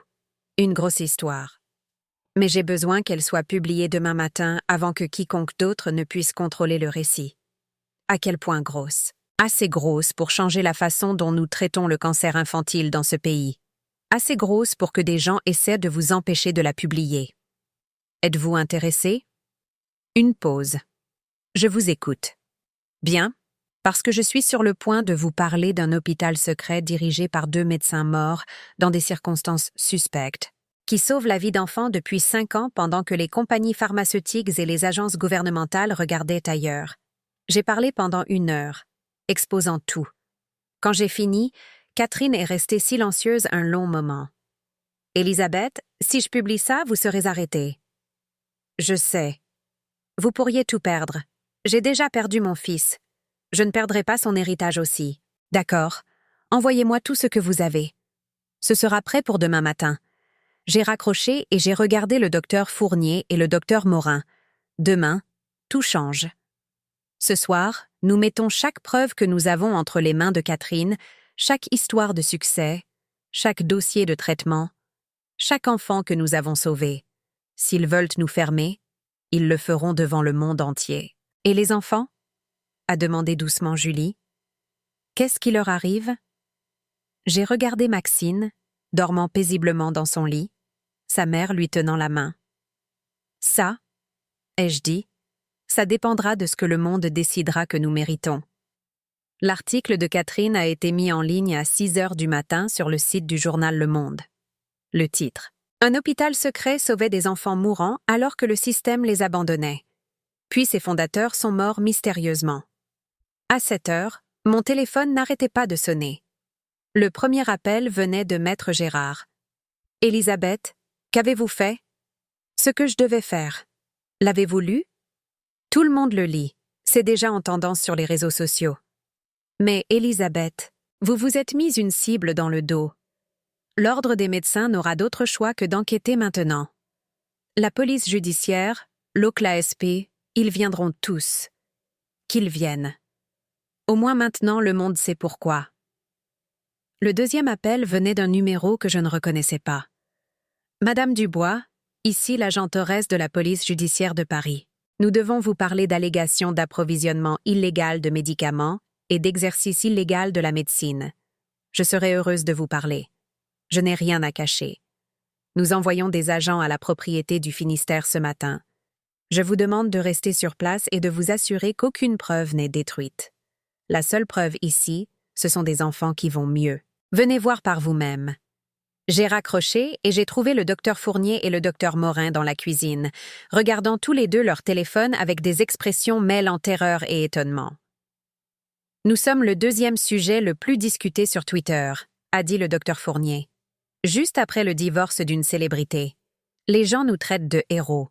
Ils nous traitent aussi de criminels. Vérifiez vos courriels, » a dit sombrement le docteur Morin. « L'Ordre des médecins a envoyé des notifications formelles. Nous sommes tous sous enquête. Ils ont suspendu ma licence médicale en attendant l'examen. Celle de Clara aussi. À quelle vitesse ont-ils agi là-dessus? Ai-je demandé. Le courriel est horodaté à 5h17, avant même la publication de l'article. La mâchoire du docteur Morin s'est crispée. Ils avaient préparé ces avis à l'avance. Ils attendaient. Méridian, ai-je dit. Ils ont dit à l'Ordre des médecins de tout préparer. L'article a juste déclenché le piège qu'ils avaient déjà tendu. Mon téléphone a de nouveau sonné. Le nom de Richard Colbert est apparu à l'écran. J'ai répondu sur haut-parleur. « Monsieur Colbert, Elisabeth, vous avez fait une terrible erreur. Vraiment. Parce que de mon point de vue, le monde sait maintenant ce que mon fils a accompli. Ils savent que des enfants sont en vie grâce à lui. Ce n'est pas une erreur. C'est son héritage. Son héritage sera celui d'un criminel qui a mis en danger des enfants avec des traitements non approuvés. Pensez-vous que le public se souviendra de votre histoire touchante après que l'Ordre des médecins aura publié ses conclusions? Après que la police judiciaire vous aura arrêté? Après que ces enfants auront été retirés de vos soins? Et que les médias rapporteront qu'ils ont été victimes de fraude médicale? C'est votre plan? Contrôler le contre-récit? Ce n'est pas un plan. C'est la réalité. Vous auriez pu avoir une protection, une légitimité, une voie à suivre. Au lieu de cela, vous avez choisi le spectacle public. Maintenant, vous en subirez les conséquences. Nous verrons bien. J'ai raccroché. Mais ces mots me hantaient. Il avait raison sur une chose. Rendre l'affaire publique avait déclenché une bataille que je n'étais pas sûre de pouvoir gagner. L'Ordre des médecins, la police judiciaire, les agences de régulation, ils avaient tous la loi de leur côté. J'avais un article de journal et la sympathie du public. Serait-ce suffisant? Julie est apparue dans l'embrasure de la porte, Maxine dans ses bras. La petite fille avait l'air effrayée. « Madame Dubois, il y a des gens dehors. » Avec des caméras. J'ai regardé par la fenêtre. 3 camionnettes de chaînes d'information étaient là-bas garées sur la route. Des journalistes installèrent leur équipement. En 1 heure, nous étions passés du secret au spectacle. « Restez à l'intérieur avec Maxine, » ai-je dit à Julie. « Ne parlez à personne pour l'instant. Laissez-moi gérer ça. » Je suis sortie sous un déluge de questions. « Madame Dubois, est-il vrai que vous dirigez un hôpital non autorisé? Combien d'enfants sont actuellement sous vos soins? Saviez-vous que les activités de votre fils étaient illégales? J'ai levé la main pour demander le silence. Je vais faire une seule déclaration, puis je vous demanderai de partir. Il y a 4 enfants dans cette maison qui se battent pour leur vie. Ils sont venus ici après que le système médical conventionnel les a abandonnés. Mon fils et ma belle-fille ont développé un protocole de traitement qui a aidé plus de 60 enfants sur 5 ans. Oui, il fonctionnait en dehors des circuits officiels. Oui, cela le rend juridiquement compliqué. Mais les enfants qui ont survécu, qui sont en vie en ce moment grâce à cet endroit, ils se fichent des détails juridiques. Leur famille s'en fiche. Elle se soucie de l'espoir. C'est ce qu'Éric et Rebecca leur ont donné. C'est ce que j'essaie de protéger. Voulez-vous dire que le corps médical a abandonné ces enfants? Je dis que le système a des failles. Des enfants passent à travers. Mon fils a essayé de les rattraper. L'ordre des médecins dit que vous mettez en danger des enfants avec des traitements non éprouvés. L'ordre des médecins n'a jamais visité cet établissement. Ils n'ont jamais examiné ces enfants. Ils n'ont jamais regardé nos taux de réussite. Quand ils le feront, je crois qu'ils découvriront que ce que nous faisons ici fonctionne. S'il est illégal de sauver la vie d'enfants, alors la loi doit changer. Je me suis retournée et suis rentrée. Derrière moi, les journalistes criaient d'autres questions, mais j'ai fermé la porte sur eux. Le docteur Fournier regardait depuis la fenêtre. C'était soit très courageux, soit très stupide. Probablement les deux. Quelle est la situation avec les autres familles? Le père de Marcus veut le retirer. Il a peur des conséquences légales. La mère de Thomas reste, mais elle est terrifiée. Les parents de Lily n'ont pas encore décidé. Nous nous fragmentons, a dit le docteur Morin. Exactement ce qu'il voulait. Nous diviser, effrayer les familles, faire en sorte que tout le monde se disperse avant que nous puissions monter une défense. Mon téléphone a de nouveau sonné. Cette fois, c'était ma fille Rachel qui appelait de Lyon. « Maman, qu'est-ce qui se passe, bon sang? Je vois ton visage partout aux infos. Quelque chose à propos d'un hôpital illégal. Rachel, je peux t'expliquer. Tu as hérité de la maison d'Éric il y a 1 semaine, et maintenant tu diriges une sorte de clinique clandestine contre le cancer. As-tu perdu la tête? Ton frère sauvait la vie d'enfants. Mon frère est mort, et maintenant tu vas finir en prison parce que tu ne peux pas laisser tomber la folie qu'il faisait. Maman, tu as 63 ans. Tu devrais prendre ta retraite, pas te faire arrêter pour fraude médicale. Ces enfants ont besoin d'aide. Ces enfants ont des parents. Laisse-les prendre leurs propres décisions. Tu n'as pas à sauver tout le monde, surtout quand ça signifie te détruire. Rachel, je descends ce soir, et nous allons trouver comment te sortir de ce pétrin avant qu'il ne soit trop tard. Elle a raccroché avant que je puisse argumenter. Problème de famille? A demandé doucement le docteur Fournier. Ma fille pense que j'ai perdu la tête. Est-ce le cas? Je l'ai regardée. Cette femme courageuse qui avait risqué sa carrière pour travailler ici, dont la licence avait été suspendue et qui avait probablement détruit son avenir professionnel. Tout ça pour traiter des enfants que personne d'autre ne voulait aider. Probablement, ai-je admis, mais je suis en bonne compagnie. La police judiciaire est arrivée à midi. 3 agents dirigés par l'agent Torres, une femme d'une 40aine d'années avec des yeux vifs et un air sérieux. Madame Dubois, nous avons un mandat pour perquisitionner les lieux et saisir tout équipement médical, médicaments et dossiers de patients. Avez-vous un mandat pour parler aux enfants, pour voir ce que mon fils a accompli? Ce n'est pas comme ça que ça marche. Alors, laissez-moi vous montrer quand même. Je les ai conduits à l'étage où Maxine lisait un livre, semblant en meilleure santé qu'elle ne l'avait été depuis des mois. Voici Maxine. Il y a 3 mois, elle était mourante. Son hôpital l'a renvoyée à la maison avec des instructions de soins palliatifs. Maintenant, regardez-la. L'agent Torres a jeté un coup d'œil à Maxine, son expression soigneusement neutre. Madame Dubois, je ne suis pas ici pour évaluer des résultats médicaux. Je suis ici pour enquêter sur des crimes fédéraux. Quels crimes spécifiquement? Exercice illégal de la médecine, acquisition illégale de substances contrôlées, possiblement escroquerie par courrier et par fil lié à la manière dont vous avez obtenu des fournitures médicales et potentiellement homicide involontaire si nous déterminons que vos traitements ont nui à quelqu'un. Homicide involontaire. Chaque enfant ici s'est amélioré. C'est aux experts médicaux de le déterminer, pas à vous. Elle a fait un geste à ses collègues agents. Commencez à tout documenter. Je veux des photos, les numéros de série de l'équipement, un inventaire complet des médicaments. Ils ont travaillé pendant 3 heures, cataloguant tout. Je les ai regardés mettre sous scellé l'équipement qu'Éric avait soigneusement sélectionné, les médicaments qu'il s'était procurés par des circuits parallèles, les dossiers qu'il avait méticuleusement tenus. Il démantelait l'œuvre de sa vie, pièce par pièce. Quand ils sont finalement partis, ils ont emporté 12 boîtes de preuves et m'ont signifié une convocation à comparaître devant un grand jury. « Ne quittez pas le département », a dit l'agent Torres à la porte. « Et Madame Dubois, prenez un avocat, un bon. » Après leur départ, j'ai trouvé le docteur Morin dans le bureau d'Éric, fixant les étagères vides où se trouvaient les dossiers. « Ils ont tout pris », a-t-il dit doucement. « Toutes nos données, toutes nos preuves de ce qui fonctionne. Comment continuons-nous le traitement sans accès à nos propres protocoles? Nous nous souvenons. » Ai-je dit, vous et le docteur Fournier connaissez ces traitements? Vous les administrez depuis des années. La connaissance est dans vos têtes, pas dans ces boîtes. Mais les médicaments, ils ont pris presque tout notre stock. Nous pouvons étirer ce qui est pré-préparé pour environ 3 jours pour les enfants actuellement en traitement. Après ça, nous en trouverons d'autres. Nous contacterons les fournisseurs d'Éric. Nous utiliserons son réseau. Nous, Elisabeth, docteur. Le docteur Morin s'est tourné vers moi. Les fournisseurs d'Éric sont partis.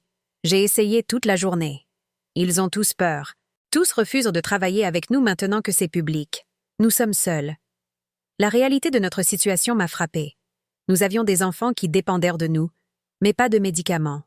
Nous avions des connaissances médicales, mais pas de licence pour pratiquer.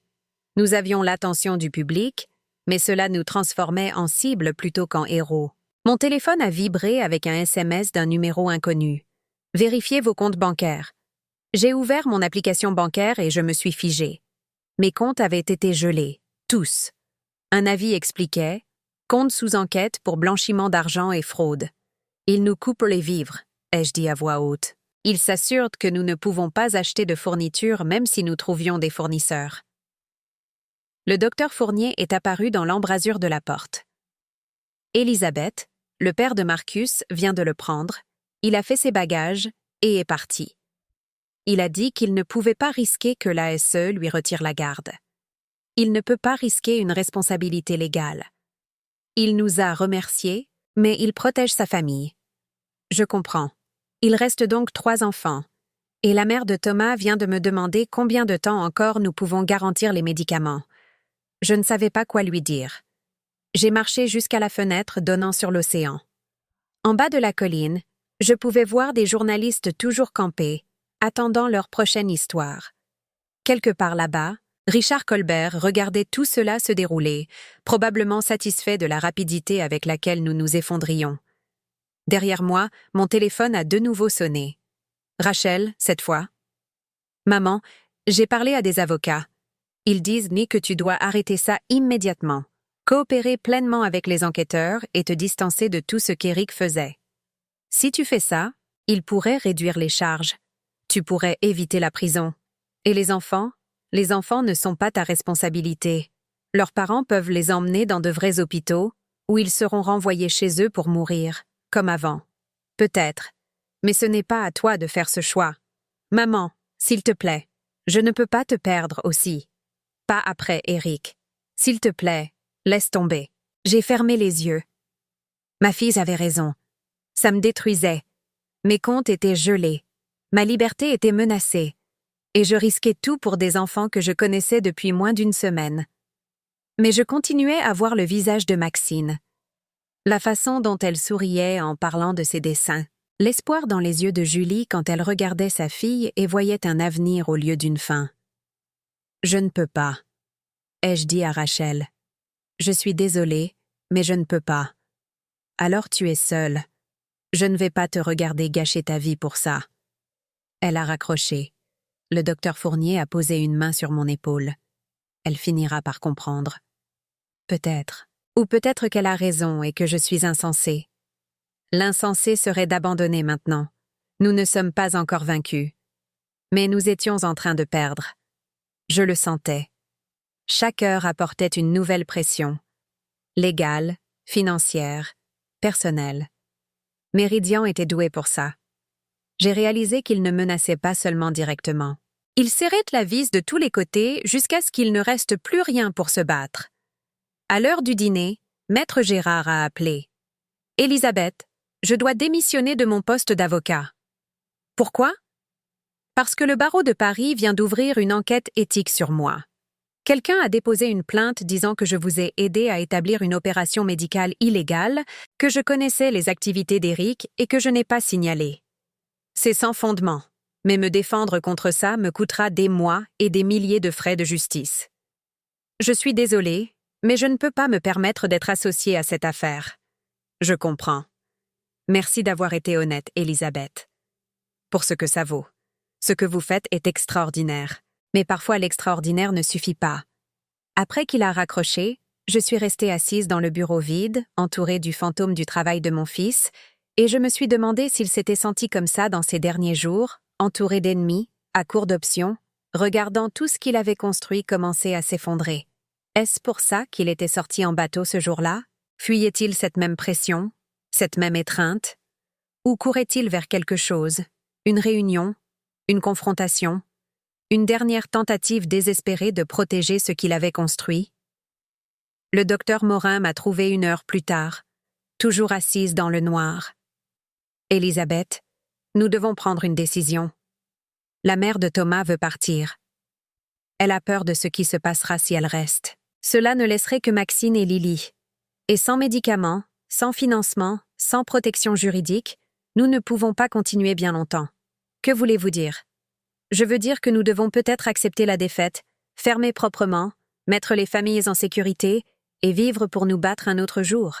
Vous pourriez travailler à faire approuver les protocoles d'Éric par des voies légitimes.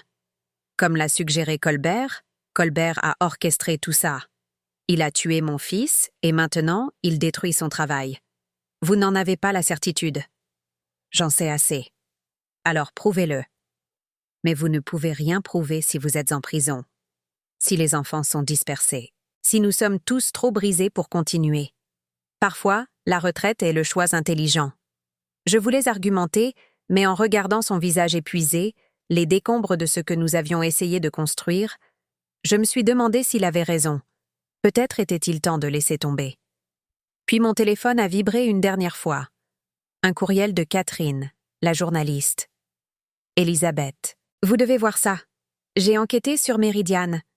Vous n'allez pas croire ce que j'ai trouvé. » La pièce jointe était un document de dépôt d'entreprise. Mes mains tremblaient en le lisant. Meridian Stratégie Partenaire était une filiale de Pharmalor Industries, l'une des plus grandes sociétés pharmaceutiques du pays. La même société qui fabriquait les médicaments de chimiothérapie standard utilisés dans le traitement du cancer infantile. La même société qui perdrait des milliards si un traitement alternatif moins cher et plus efficace devenait largement disponible. Et le PDG de la division oncologie de Pharmalor, un homme nommé Robert Fournier, le frère du docteur Clara Fournier. J'ai levé les yeux vers le docteur Morin. Nous n'avons pas encore fini. Nous venons de trouver notre preuve. J'ai fixé le document sur l'écran de mon téléphone, le lisant 3 fois pour être sûr de bien comprendre. Puis j'ai regardé le docteur Morin. Allez chercher le docteur Fournier, maintenant.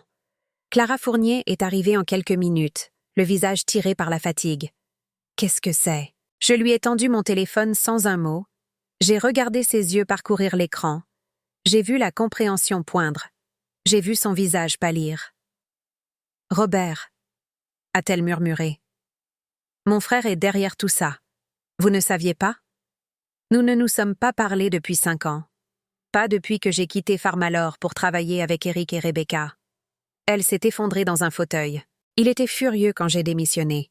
Il a dit que je gâchais ma carrière, que les traitements alternatifs étaient de la pseudoscience. Mais ça, utiliser Méridian pour nous détruire, je n'aurais jamais imaginé. Il a des milliards de raisons, a dit doucement le docteur Morin. Si le protocole d'Éric était devenu courant, il aurait rendu obsolète toute la gamme de médicaments d'oncologie pédiatrique de Pharmalor. Alors, il les a tués.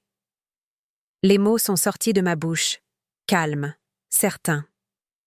Il a découvert ce qu'Eric faisait, lui a proposé un accord via Meridian, et quand Eric a refusé, il les a fait tuer. Elisabeth, c'est... Le docteur Fournier s'est arrêté. C'est un meurtre. Il nous faudrait des preuves. Alors nous obtiendrons des preuves. Je me suis levée, l'esprit soudainement clair. Pendant des jours, j'avais réagi, défendu, lutté. Maintenant, il était temps d'attaquer. L'article de Catherine a attiré leur attention. Maintenant, nous allons donner au monde quelque chose qu'ils ne peuvent pas ignorer. Nous allons prouver que Pharmalor a orchestré toute cette campagne pour protéger ses profits. Comment? A demandé le docteur Morin. En les faisant avouer ce soir. J'ai sorti mon téléphone et j'ai composé le numéro de Richard Colbert. Il a répondu immédiatement. Elisabeth, prête à accepter la réalité? Je suis prête à vous rencontrer ce soir. 20h, à votre bureau. Une pause. Pourquoi ce changement soudain d'avis? Parce que vous avez gagné. La police judiciaire a tout pris. Mes comptes sont gelés. Les familles partent. Je ne peux plus me battre. Vous aviez raison. J'aurais dû accepter l'accord quand j'en avais l'occasion. Et maintenant? Maintenant, je veux savoir si une version de cet accord existe toujours. S'il y a un moyen de sauver quelque chose de ce désastre, de protéger les enfants qui sont encore ici, et peut-être de continuer le travail d'Eric par des voies légitimes. Une autre pause. Je pouvais presque l'entendre calculer, pesant si c'était une reddition sincère ou un piège. « Venez seul », a-t-il finalement dit. Pas d'avocat, pas de journaliste, pas de micro. Nous parlerons. D'accord. J'ai raccroché et j'ai regardé le docteur Fournier et le docteur Morin. Je n'irai pas seul et je porterai certainement un micro. Le docteur Fournier a secoué la tête. Elisabeth, c'est de la folie. Si Colbert est assez dangereux pour avoir fait tuer Eric, alors il est assez arrogant pour s'en vanter quand il pense avoir gagné. Les hommes comme lui ne peuvent pas résister à l'envie d'expliquer à quel point ils ont été intelligents. J'ai sorti l'ordinateur portable d'Eric. Avant que la police judiciaire ne perquisitionne, avez-vous sauvegardé des fichiers de patients? Tout est sur un serveur cloud crypté. Ils ont pris les copies physiques, mais les données existent toujours. Bien, donnez-moi l'accès. Je veux chaque histoire de succès, chaque résultat de traitement, chaque preuve que le protocole d'Eric fonctionne. Catherine en aura besoin. Pourquoi faire? Pour l'article qui paraîtra demain matin, juste après que j'aurai obtenu la confession de Colbert ce soir. À 19h30, je me tenais devant la tour de verre dans le quartier des affaires de Paris. Le docteur Morin était dans une voiture de l'autre côté de la rue, écoutant à travers le microphone scotché sur ma poitrine. Catherine était dans un café à 2 rues de là, prête à publier tout ce que nous enregistrerions. Le docteur Fournier avait voulu venir, mais j'avais refusé. Si son frère était impliqué, j'avais besoin qu'elle soit loin de cette confrontation. Certaines choses étaient trop personnelles. J'ai pris l'ascenseur jusqu'au 18e étage. Les bureaux de Meridian étaient sombres, à l'exception d'une seule lumière dans le bureau d'angle de Colbert. La porte n'était pas verrouillée. Il était assis derrière son bureau, l'air détendu, confiant. « Elisabeth, je suis content que vous ayez retrouvé la raison. La raison ou mon point de rupture. Je me suis assise en face de lui. Ne prétendons pas que c'est autre chose qu'une défaite. Vous m'avez détruite en moins d'1 semaine. Je vous ai donné des options. Vous avez mal choisi. J'ai choisi l'héritage de mon fils. Mais je ne peux aider personne depuis la prison. Et je ne peux pas traiter d'enfants sans ressources. Alors me voilà. Dites-moi ce qui se passe ensuite. » Colbert s'est penché en arrière dans son fauteuil. Pharmalor est prêt à offrir un règlement généreux. Nous créerons une fondation au nom d'Eric pour étudier les traitements contre le cancer pédiatrique. Vous serez indemnisé pour la propriété et l'équipement. Les enfants actuellement sous vos soins seront transférés dans des établissements appropriés. Vous voulez dire qu'ils seront renvoyés chez eux pour mourir. Ils recevront les meilleurs soins conventionnels disponibles. Et en échange, vous signerez un accord de confidentialité complet. Vous ne discuterez pas des protocoles d'Eric. Vous ne donnerez pas d'interview. Vous ne poursuivrez aucune action en justice liée à sa mort ou à l'enquête sur vos activités. Combien, excusez-moi, Combien Pharmalor me paie-t-il pour oublier que mon fils a été assassiné? L'expression de Colbert n'a pas changé, mais quelque chose a vacillé dans ses yeux. Votre fils est mort dans un accident de bateau. Mon fils est mort 3 jours après avoir refusé votre offre. Mon fils, qui était terrifié par le mauvais temps, a soudainement décidé de naviguer dans une tempête. Mon fils et ma belle-fille, qui avaient des ecchymoses compatibles avec des liens sur leur corps. Je me suis penchée en avant. Dites-moi, monsieur Colbert, comment Pharmalor organise-t-il des accidents? Vous êtes bouleversé. En deuil, vous faites des accusations folles. Vraiment? Parce qu'il semble que tous ceux qui menacent les profits de Pharmalor finissent par avoir des accidents malheureux, ou des enquêtes soudaines, ou des comptes bancaires gelés. J'ai sorti mon téléphone et je l'ai posé sur son bureau. J'ai des documents, des dépôts d'entreprise montrant que Meridian appartient à Pharmalor. Des courriels entre vous et Robert Fournier discutant du problème Éric Dubois. Des registres de paiement effectués à l'ex-mari de Julie Lefebvre pour la harceler. Des preuves que vous vous êtes coordonné avec l'Ordre des médecins et la police judiciaire avant de rendre l'affaire publique. C'était du bluff. J'avais le document de Catherine et des spéculations, mais rien d'autre de concret. Colbert a souri. Vous pêchez des informations. Si vous aviez de vraies preuves, vous seriez allé à la police, pas ici. Je suis venu ici parce que je veux vous entendre le dire. Je veux entendre comment vous justifiez le meurtre de 2 personnes qui sauvèrent la vie d'enfants. Je n'ai tué personne, mais vous savez qui l'a fait. Il s'est levé et s'est approché de la fenêtre, regardant les lumières de la ville. Quand il a de nouveau parlé, sa voix était différente, plus froide, plus honnête. Votre fils était un problème, Elisabeth. Un problème brillant et têtu. Son protocole de traitement fonctionnait réellement, ce qui le rendait dangereux. Avez-vous une idée de l'argent investi dans les traitements actuels contre le cancer pédiatrique? La recherche, les brevets, l'infrastructure, des milliards d'euros, des milliers d'emplois. Toute une industrie construite sur les protocoles existants. Une industrie qui abandonne les enfants. Une industrie qui sauve de nombreux enfants et fait des compromis raisonnables pour d'autres. Éric voulait perturber cela.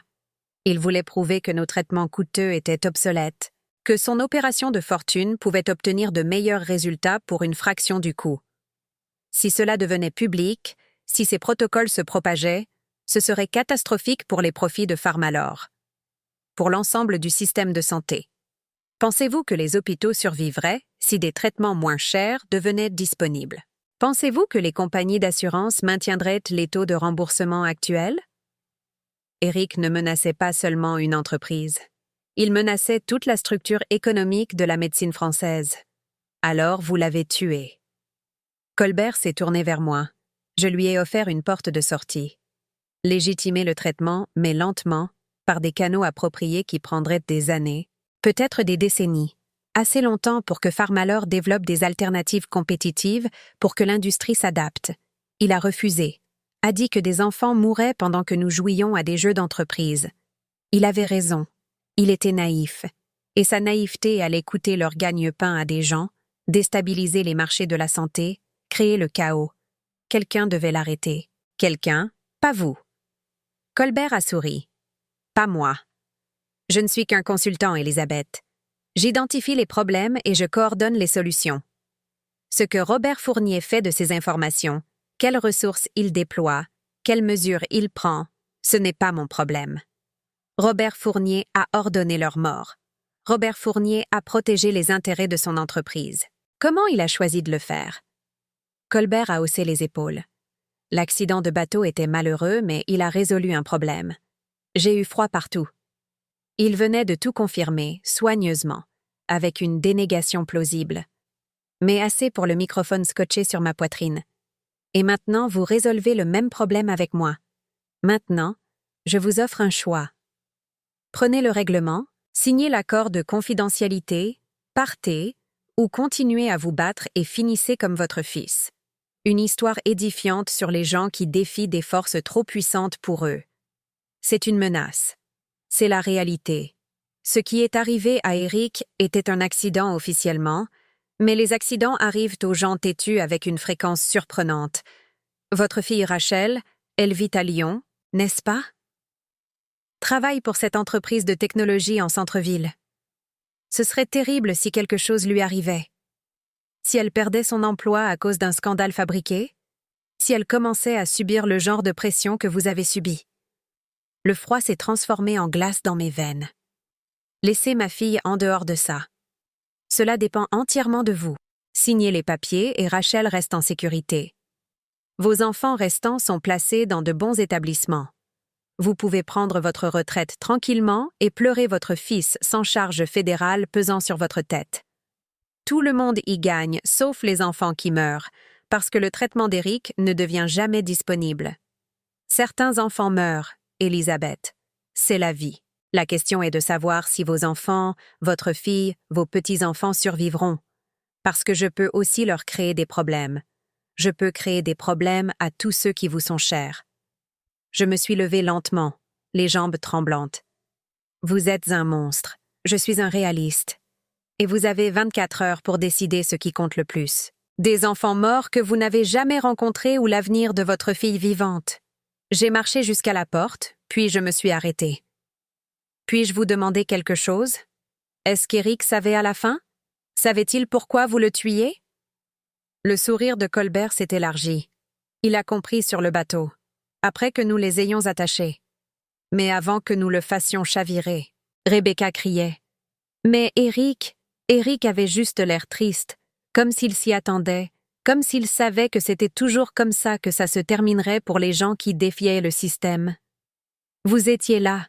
J'ai supervisé pour m'assurer que tout paraisse crédible. Nous avons coupé leurs liens avant de faire chavirer le bateau. Les cordes ont laissé des marques, mais rien que la gendarmerie ne trouverait suspect une fois que les corps auraient été assez longtemps dans l'eau. Il semblait satisfait de lui. C'était propre, professionnel. J'ai hoché la tête lentement. Merci d'avoir été honnête. Avons-nous fini? Presque. Il y a une dernière chose que vous devriez savoir. Qu'est-ce que c'est? J'ai soulevé le bord de ma chemise, lui montrant le microphone. J'ai tout enregistré. Le visage de Colbert est devenu blanc, puis rouge. Il s'est jeté sur moi, mais j'étais déjà en mouvement, ouvrant la porte en grand et courant vers l'ascenseur. Derrière moi, je l'entendais crier, des pas martelant le sol. Les portes de l'ascenseur se sont ouvertes. Le docteur Morin se tenait à l'intérieur, l'air terrifié. J'ai plongé à l'intérieur et j'ai appuyé sur le bouton du rez-de-chaussée. Les portes se sont refermées juste au moment où Colbert les atteignait, le visage tordu de rage. « Vous l'avez eu ?» ai-je haleté. Chaque mot.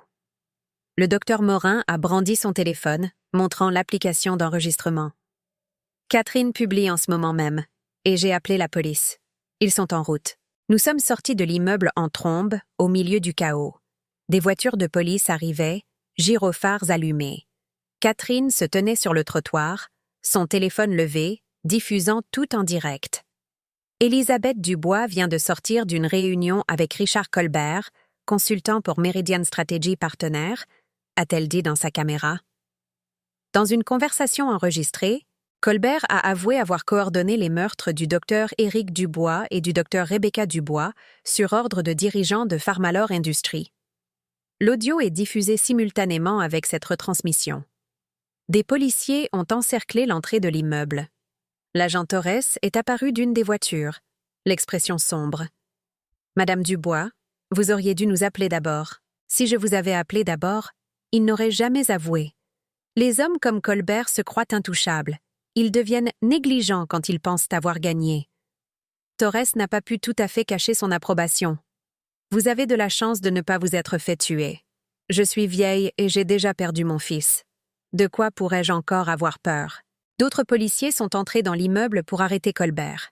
Catherine a continué sa diffusion en direct, expliquant le lien entre Meridian et Pharmalore, détaillant comment une grande société pharmaceutique avait orchestré des meurtres pour protéger sa part de marché. Mon téléphone a explosé d'appels. Rachel, en sanglots, disant qu'elle était désolée de ne pas m'avoir cru. Maître Gérard, disant qu'il se réengageait comme mon avocat. Julie Lefebvre, me disant que Maxine avait appris la nouvelle et voulait me faire un câlin, et un appel d'un numéro inconnu. J'ai failli ne pas répondre. Madame Dubois, la voix d'une femme. C'est le docteur Audrey Nguyen de l'Institut national du cancer. J'ai suivi le travail de votre fils à travers la couverture médiatique. J'aimerais discuter de tester légitimement ces protocoles avec une supervision appropriée, des essais cliniques, une transparence totale. S'ils fonctionnent aussi bien que vos données le suggèrent, nous devons le savoir. Les enfants doivent le savoir. J'ai regardé le docteur Morin, Catherine qui diffusait toujours, la police qui sortait Colbert de l'immeuble, menottés. Ils criaient à propos d'avocats, de diffamation, que ça ne tiendrait pas. Mais son visage racontait une autre histoire. Il savait que c'était fini. « Docteur Nguyen, ai-je dit, je serais très intéressé par cette conversation, mais d'abord, j'ai 4 enfants dans le Finistère qui ont besoin de continuer leur traitement. Pouvez-vous aider avec ça? J'aurai une équipe sur place demain matin. Nous assurerons la continuité des soins pendant que nous évaluerons les protocoles. Ces enfants ne perdront pas l'accès au traitement. Je vous le promets. » J'ai raccroché et j'ai expiré un souffle que j'avais l'impression de retenir depuis 1 semaine. « Nous avons gagné », a dit doucement le docteur Morin. « Nous avons survécu. » Ai-je corrigé. La victoire viendra ensuite. Quand le traitement d'Éric sauvera des milliers d'enfants au lieu de dizaines. Quand le système changera parce qu'il le doit, pas parce que nous l'avons brisé. Catherine a terminé sa diffusion et s'est approchée. Vous savez que vous allez être célèbre, n'est-ce pas? Cette histoire est partout. Vous êtes la grand-mère qui a fait tomber un géant pharmaceutique. Je suis la mère qui a vengé son fils. Il y a une différence. Quoi qu'il en soit, vous avez changé les choses ce soir. Vraiment changé les choses. J'ai levé les yeux vers le 18e étage de l'immeuble où les lumières brillaient alors que la police sécurisait les preuves. Quelque part là-haut se trouvait le bureau de Colbert où il avait avoué le meurtre avec l'arrogance désinvolte de quelqu'un qui se croyait intouchable. Éric, ai-je pensé, j'espère que tu regardes, j'espère que tu sais que je ne les ai pas laissés gagner. Le vent s'est levé, froid, venant de la baie. J'ai frissonné. Allons-y, a dit doucement le docteur Morin. Rentrons à la maison. Les enfants voudront savoir que vous êtes en sécurité. À la maison. La maison au bord de la mer. L'héritage d'Éric. Notre travail ne faisait que commencer. 3 mois plus tard, je me tenais sur la terrasse de la maison côtière, regardant le soleil se lever sur l'Atlantique. L'océan était calme aujourd'hui, de douces vagues roulant avec la marée du matin. Quelque part là-bas, mon fils et ma belle-fille étaient morts. Mais ici, dans la maison qu'ils avaient construite, leur travail continuait. Différemment maintenant, légalement maintenant, mais sauvant toujours des vies. Madame Dubois. Maxine est apparue dans l'embrasure de la porte, tenant un plateau avec 2 tasses de thé. Elle avait eu 8 ans le mois dernier et était encore mince, mais ses couleurs étaient revenues. Ses derniers scanners montraient une rémission complète. J'ai fait du thé comme vous me l'avez appris. Merci, ma chérie. J'ai pris une tasse et lui ai fait signe de s'asseoir à côté de moi. Ne devrais-tu pas te préparer pour l'école? Maman a dit que je pouvais la sauter aujourd'hui. Le docteur Nguyen vient voir tout le monde et je voulais être là. Elle a siroté son thé avec précaution. Est-ce vrai qu'ils vont laisser d'autres enfants utiliser le traitement du docteur Éric maintenant? Pas seulement les laisser. Ils vont le tester correctement par des essais cliniques. S'il fonctionne aussi bien que nous le croyons, les hôpitaux de tout le pays pourront le proposer. Grâce à vous. Parce que vous les avez fait écouter.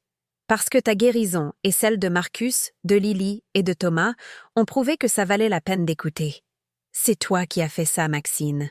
Toi et les autres enfants. Elle est restée silencieuse un moment, regardant l'océan. Le docteur Éric et le docteur Rebecca me manquent? Moi aussi. Mais je pense qu'ils seraient heureux de ce que tu as fait, de la façon dont tu n'as pas abandonné. J'ai mis mon bras autour de ses petites épaules. Ils seraient surtout heureux pour toi, pour le fait que tu es en vie, en bonne santé, et que tu vas avoir une longue et belle vie. L'Institut national du cancer avait agi rapidement une fois la confession de Colbert devenue publique. Le scandale avait forcé de multiples enquêtes sur les pratiques commerciales de Pharmalor, sur les activités de Méridian, sur les défaillances systémiques qui avaient rendu nécessaire l'opération clandestine d'Éric. Robert Fournier avait été arrêté pour complicité de meurtre. L'action de Pharmalor avait chuté. Le PDG avait démissionné. Et dans le chaos, les gens ont commencé à poser des questions inconfortables sur la raison pour laquelle un traitement fonctionnel contre le cancer avait été supprimé, pourquoi des enfants s'étaient vu refuser des soins, pourquoi le profit comptait plus que la vie. Le docteur Nguyen avait été nommé pour diriger une évaluation accélérée des protocoles d'Eric. Elle avait amené une équipe de chercheurs dans le Finistère, examiné nos patients, passé en revue nos données, et en 6 semaines avait recommandé une autorisation d'urgence pour des essais élargis. Ce traitement fonctionne, m'a-t-elle dit sans détour. Il ne fonctionnera pas pour tout le monde. Et ce n'est pas un remède miracle, mais pour certains types de cancers pédiatriques, il montre des taux de réponse significativement meilleurs que les traitements conventionnels, avec moins d'effets secondaires et un coût inférieur. La question n'est pas de savoir si nous devons poursuivre cela.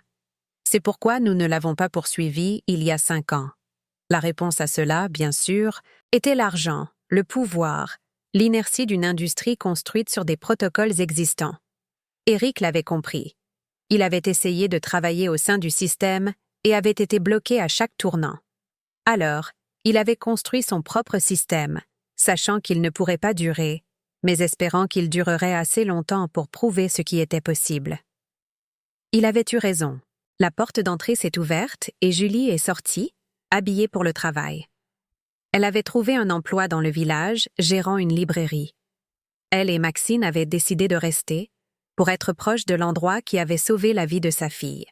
« Bonjour, Elisabeth. Maxine, va t'habiller. Le bus scolaire passe dans 20 minutes. Mais maman, je sais que le docteur Nguyen vient. Tu la verras après l'école. Maintenant, vas-y. » Maxine a fait la grimace, mais a obéi, disparaissant à nouveau dans la maison.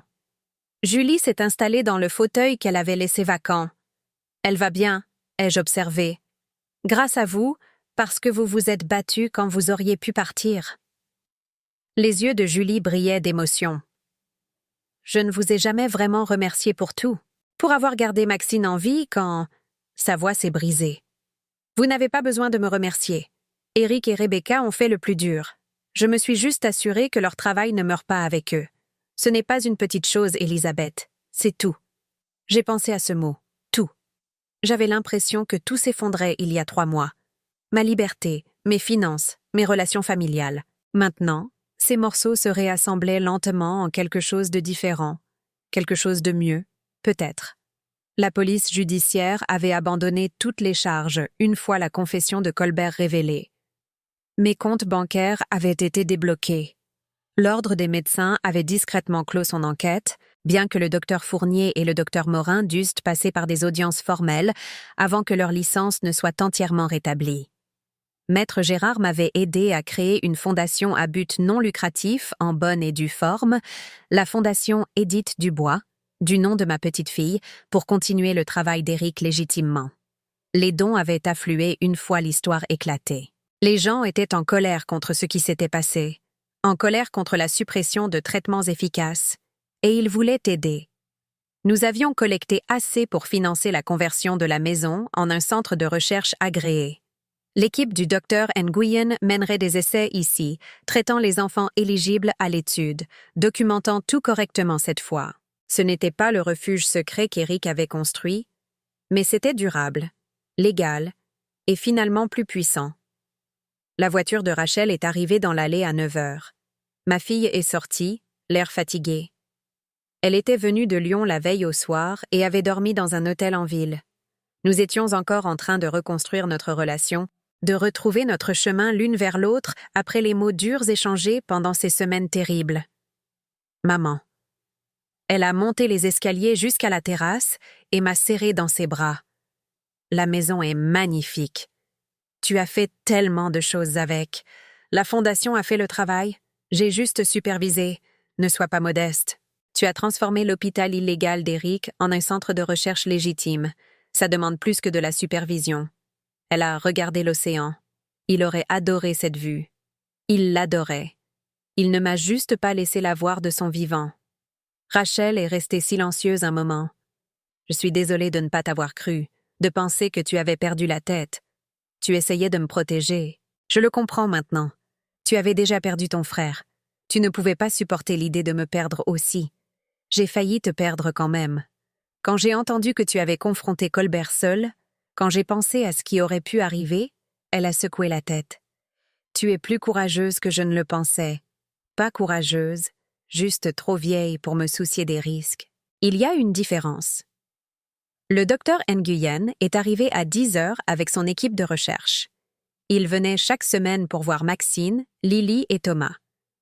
Marcus était retourné dans sa famille en Alsace, mais restait dans l'essai sous la supervision d'un médecin local. Les 4 enfants montraient une amélioration soutenue. Les données étaient assez prometteuses pour que l'INK étende l'essai à 5 autres sites à travers le pays. Elisabeth, avez-vous un moment? Le docteur Nguyen m'a prise à part après avoir examiné les enfants. Je veux discuter de quelque chose avec vous. Nous avons marché jusqu'à la plage où la marée se retirait, laissant des bassins remplis de petites vies marines. J'avais commencé à marcher ici chaque matin, pensant à Eric et Rebecca, leur parlant dans ma tête. Nous avons terminé notre analyse des dossiers de patients de votre fils. A dit le docteur Nguyen, 63 enfants sur 5 ans avec des notes de traitement détaillées et des données sur les résultats. C'est un ensemble de données incroyable. Eric était méticuleux. Il était aussi brillant. Certaines des modifications qu'il a apportées aux protocoles existants, le timing, les combinaisons de médicaments, l'intégration des soins palliatifs, c'est vraiment innovant. Nous intégrons déjà des éléments dans nos essais élargis. Cela l'aurait rendu heureux. Il y a autre chose. 3 des enfants qu'Eric a traités, maintenant adultes, nous ont contactés.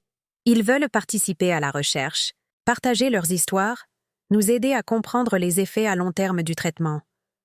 L'une d'eux est en faculté de médecine maintenant, étudiant l'oncologie.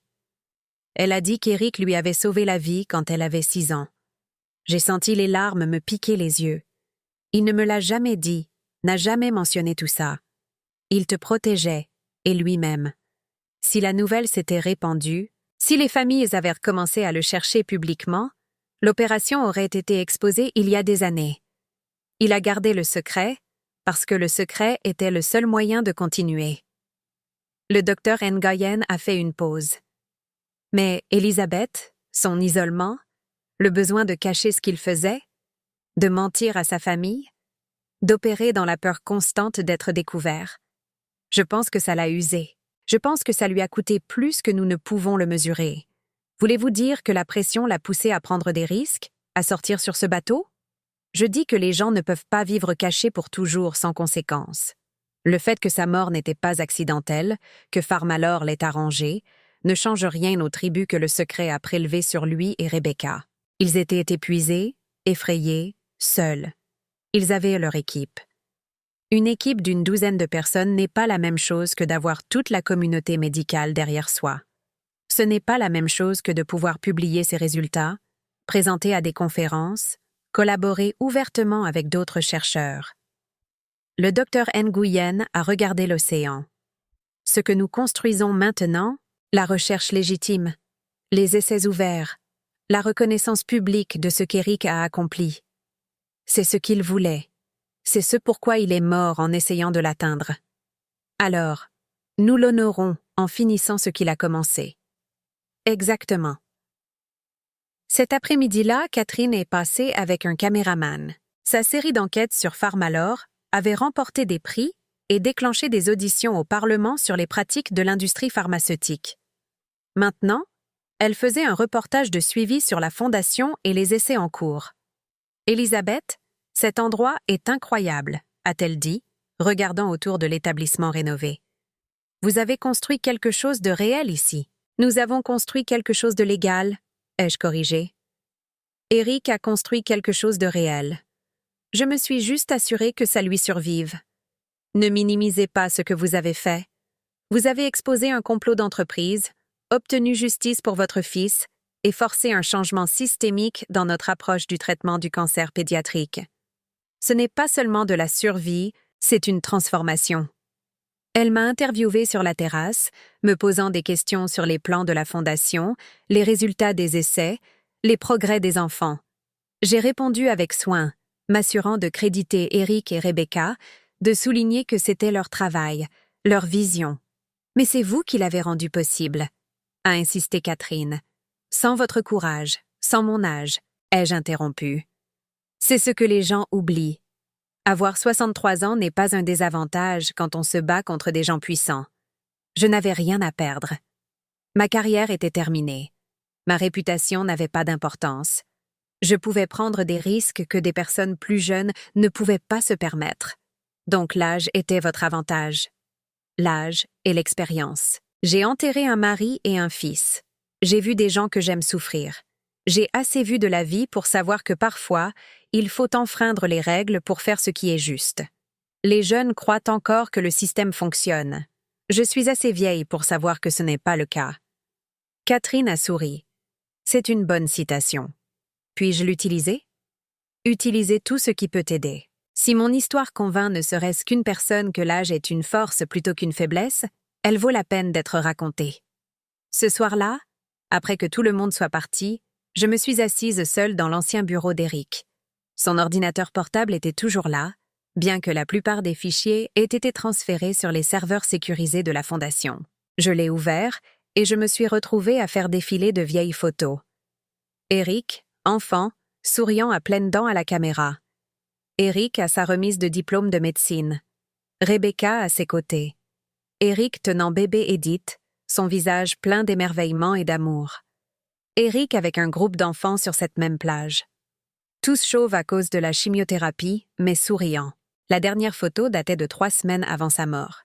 Éric et Rebecca se tenaient devant cette maison, les bras l'un autour de l'autre, regardant la caméra avec des expressions fatiguées mais satisfaites. Derrière eux, on pouvait juste apercevoir Maxine jouant dans le jardin, vivante alors qu'elle aurait dû être morte. J'ai touché doucement l'écran. Je l'ai fait, Éric. J'ai fini ce que tu as commencé. Le travail continue. Les enfants sont en sécurité. Et le monde sait ce que tu as accompli. Aucune réponse, bien sûr. Mais j'ai ressenti quelque chose. Un sentiment d'achèvement, peut-être la permission de finalement faire mon deuil correctement. Mon téléphone a vibré. Un SMS du docteur Fournier. Je viens d'avoir des nouvelles de la NSM. Ils accélèrent l'approbation pour l'expansion de l'essai. Nous pourrions avoir 20 sites opérationnels d'ici 6 mois. Le traitement d'Éric pourrait être largement disponible d'ici l'année prochaine. J'ai répondu. Il serait si fier. Merci pour tout. Sa réponse est venue immédiatement. Merci d'avoir cru en nous, de vous être battus quand nous ne le pouvions pas. Je me suis levée et je suis sortie sur la terrasse une dernière fois. Le soleil se couchait maintenant, peignant l'océan dans des teintes d'ambre et de rose. Beau, mélancolique et parfait. Maxine est apparue à côté de moi, sa mère juste derrière elle. « Madame Dubois, je vous ai fait un dessin. » Elle a tendu une feuille de papier couverte de traits de crayon soignés. Elle montrait cette maison, l'océan et plusieurs bonshommes allumettes se tenant la main. Dans le coin, 2 silhouettes se tenaient dans les nuages, souriant vers le bas. « C'est le docteur Éric et le docteur Rebecca », a expliqué Maxine. « Au paradis, ils nous regardent. Maman dit qu'ils peuvent voir tout ce que nous faisons ici. Je pense qu'ils le peuvent, » ai-je dit doucement. Je pense qu'ils sont très fiers de toi, Maxine. Et fiers de toi aussi, d'avoir été courageuse, d'avoir sauvé leur travail. Je me suis agenouillée et j'ai serré son petit corps dans mes bras. Cet enfant qui représentait tout ce pourquoi Éric s'était battu, tout ce pourquoi il s'était sacrifié. Elle était vivante. Elle était en bonne santé. Elle allait grandir et avoir une vie pleine de possibilités qui avaient autrefois semblé impossibles. C'était ça qui comptait. Pas les prix ou l'attention des médias ou les auditions parlementaires. Pas ma justification ou mon triomphe public. Juste ça. Un enfant qui aurait dû mourir, mais qui ne l'a pas fait. Un avenir qui avait été volé puis reconquis. « Maxine, sais-tu ce que tu veux être quand tu seras grande ?» ai-je demandé. « Une docteure comme le docteur Éric, pour que je puisse aider d'autres enfants malades. » J'ai levé les yeux vers Julie qui avait des larmes coulant sur son visage. « Alors tu seras une merveilleuse docteure, » ai-je dit à Maxine, la meilleure de toutes. Cette nuit-là, seule dans la maison, ma maison maintenant, vraiment la mienne, j'ai écrit une lettre, pas pour l'envoyer où que ce soit, juste pour écrire. À Éric et Rebecca, à Edith, à tous les enfants qui n'avaient pas survécu assez longtemps pour voir ce jour. Je sais que vous avez essayé de me protéger en me tenant à l'écart. Je comprends maintenant pourquoi la maison était interdite, pourquoi vous ne pouviez pas risquer que je sache ce que vous faisiez, mais j'aurais aimé que vous me fassiez confiance plus tôt. J'aurais aimé pouvoir vous aider à porter ce fardeau. J'aurais aimé que vous sachiez que vous n'étiez pas seul. Le travail continue. Les enfants sont en sécurité. Le traitement en sauvera des milliers, peut-être des millions un jour. Vous avez changé le monde, même si le monde a essayé de vous arrêter. Je ne suis plus jeune. Ce combat a pris tout ce qu'il me restait. Mais ça en valait la peine. Chaque moment de peur, chaque menace, chaque nuit blanche. Ça valait la peine de voir le sourire de Maxine, d'entendre le rire de Lily, de savoir que Thomas et Marcus sont en vie et s'épanouissent. Tu m'as appris quelque chose, Eric. Tu m'as appris que l'âge ne signifie pas la reddition, qu'il est encore temps de se battre, encore temps de compter, encore temps de changer les choses. Tu m'as appris que la sagesse et l'expérience peuvent être des armes aussi puissantes que n'importe quelle autre. Merci pour ce cadeau. Merci de m'avoir laissé finir ton travail. Merci de m'avoir fait confiance avec ton héritage. Reposez en paix maintenant, tous les deux. Votre guerre est finie. Vous avez gagné. J'ai plié la lettre et je l'ai mise dans un tiroir. Un jour, peut-être que Maxine voudra la lire, ou Lily, ou l'un des centaines d'enfants qui seront sauvés par le traitement qu'Eric a initié. Pour l'instant, il suffisait de savoir qu'elle existait. Un témoignage de gratitude, un mémorial au sacrifice, une promesse que leur travail ne serait jamais oublié. J'ai marché jusqu'à la fenêtre et j'ai regardé l'océan sombre, les étoiles apparaissant dans le ciel crépusculaire. Demain apporterait de nouveaux défis, plus d'essais à coordonner, plus de familles à aider, plus de batailles avec la bureaucratie et la résistance. Mais ce soir, je pouvais me reposer. Ce soir, je pouvais simplement être Élisabeth Dubois, mère, grand-mère, gardienne d'un héritage, debout dans une maison construite sur l'amour et l'espoir, et la croyance tenace que la vie de certains enfants vaut la peine de se battre. L'océan murmurait contre le rivage, éternel et patient. J'ai écouté son rythme et je me suis sentie, pour la première fois depuis des mois, en paix. Le travail ne faisait que commencer, mais le pire était passé. Nous avions survécu à l'obscurité et maintenant, enfin, il y avait de la lumière. Et maintenant, dites-moi, qu'auriez-vous fait à ma place? Laissez-moi savoir dans les commentaires. Merci d'avoir regardé et n'oubliez pas de consulter la vidéo sur votre écran dès maintenant. Je suis sûre qu'elle vous surprendra.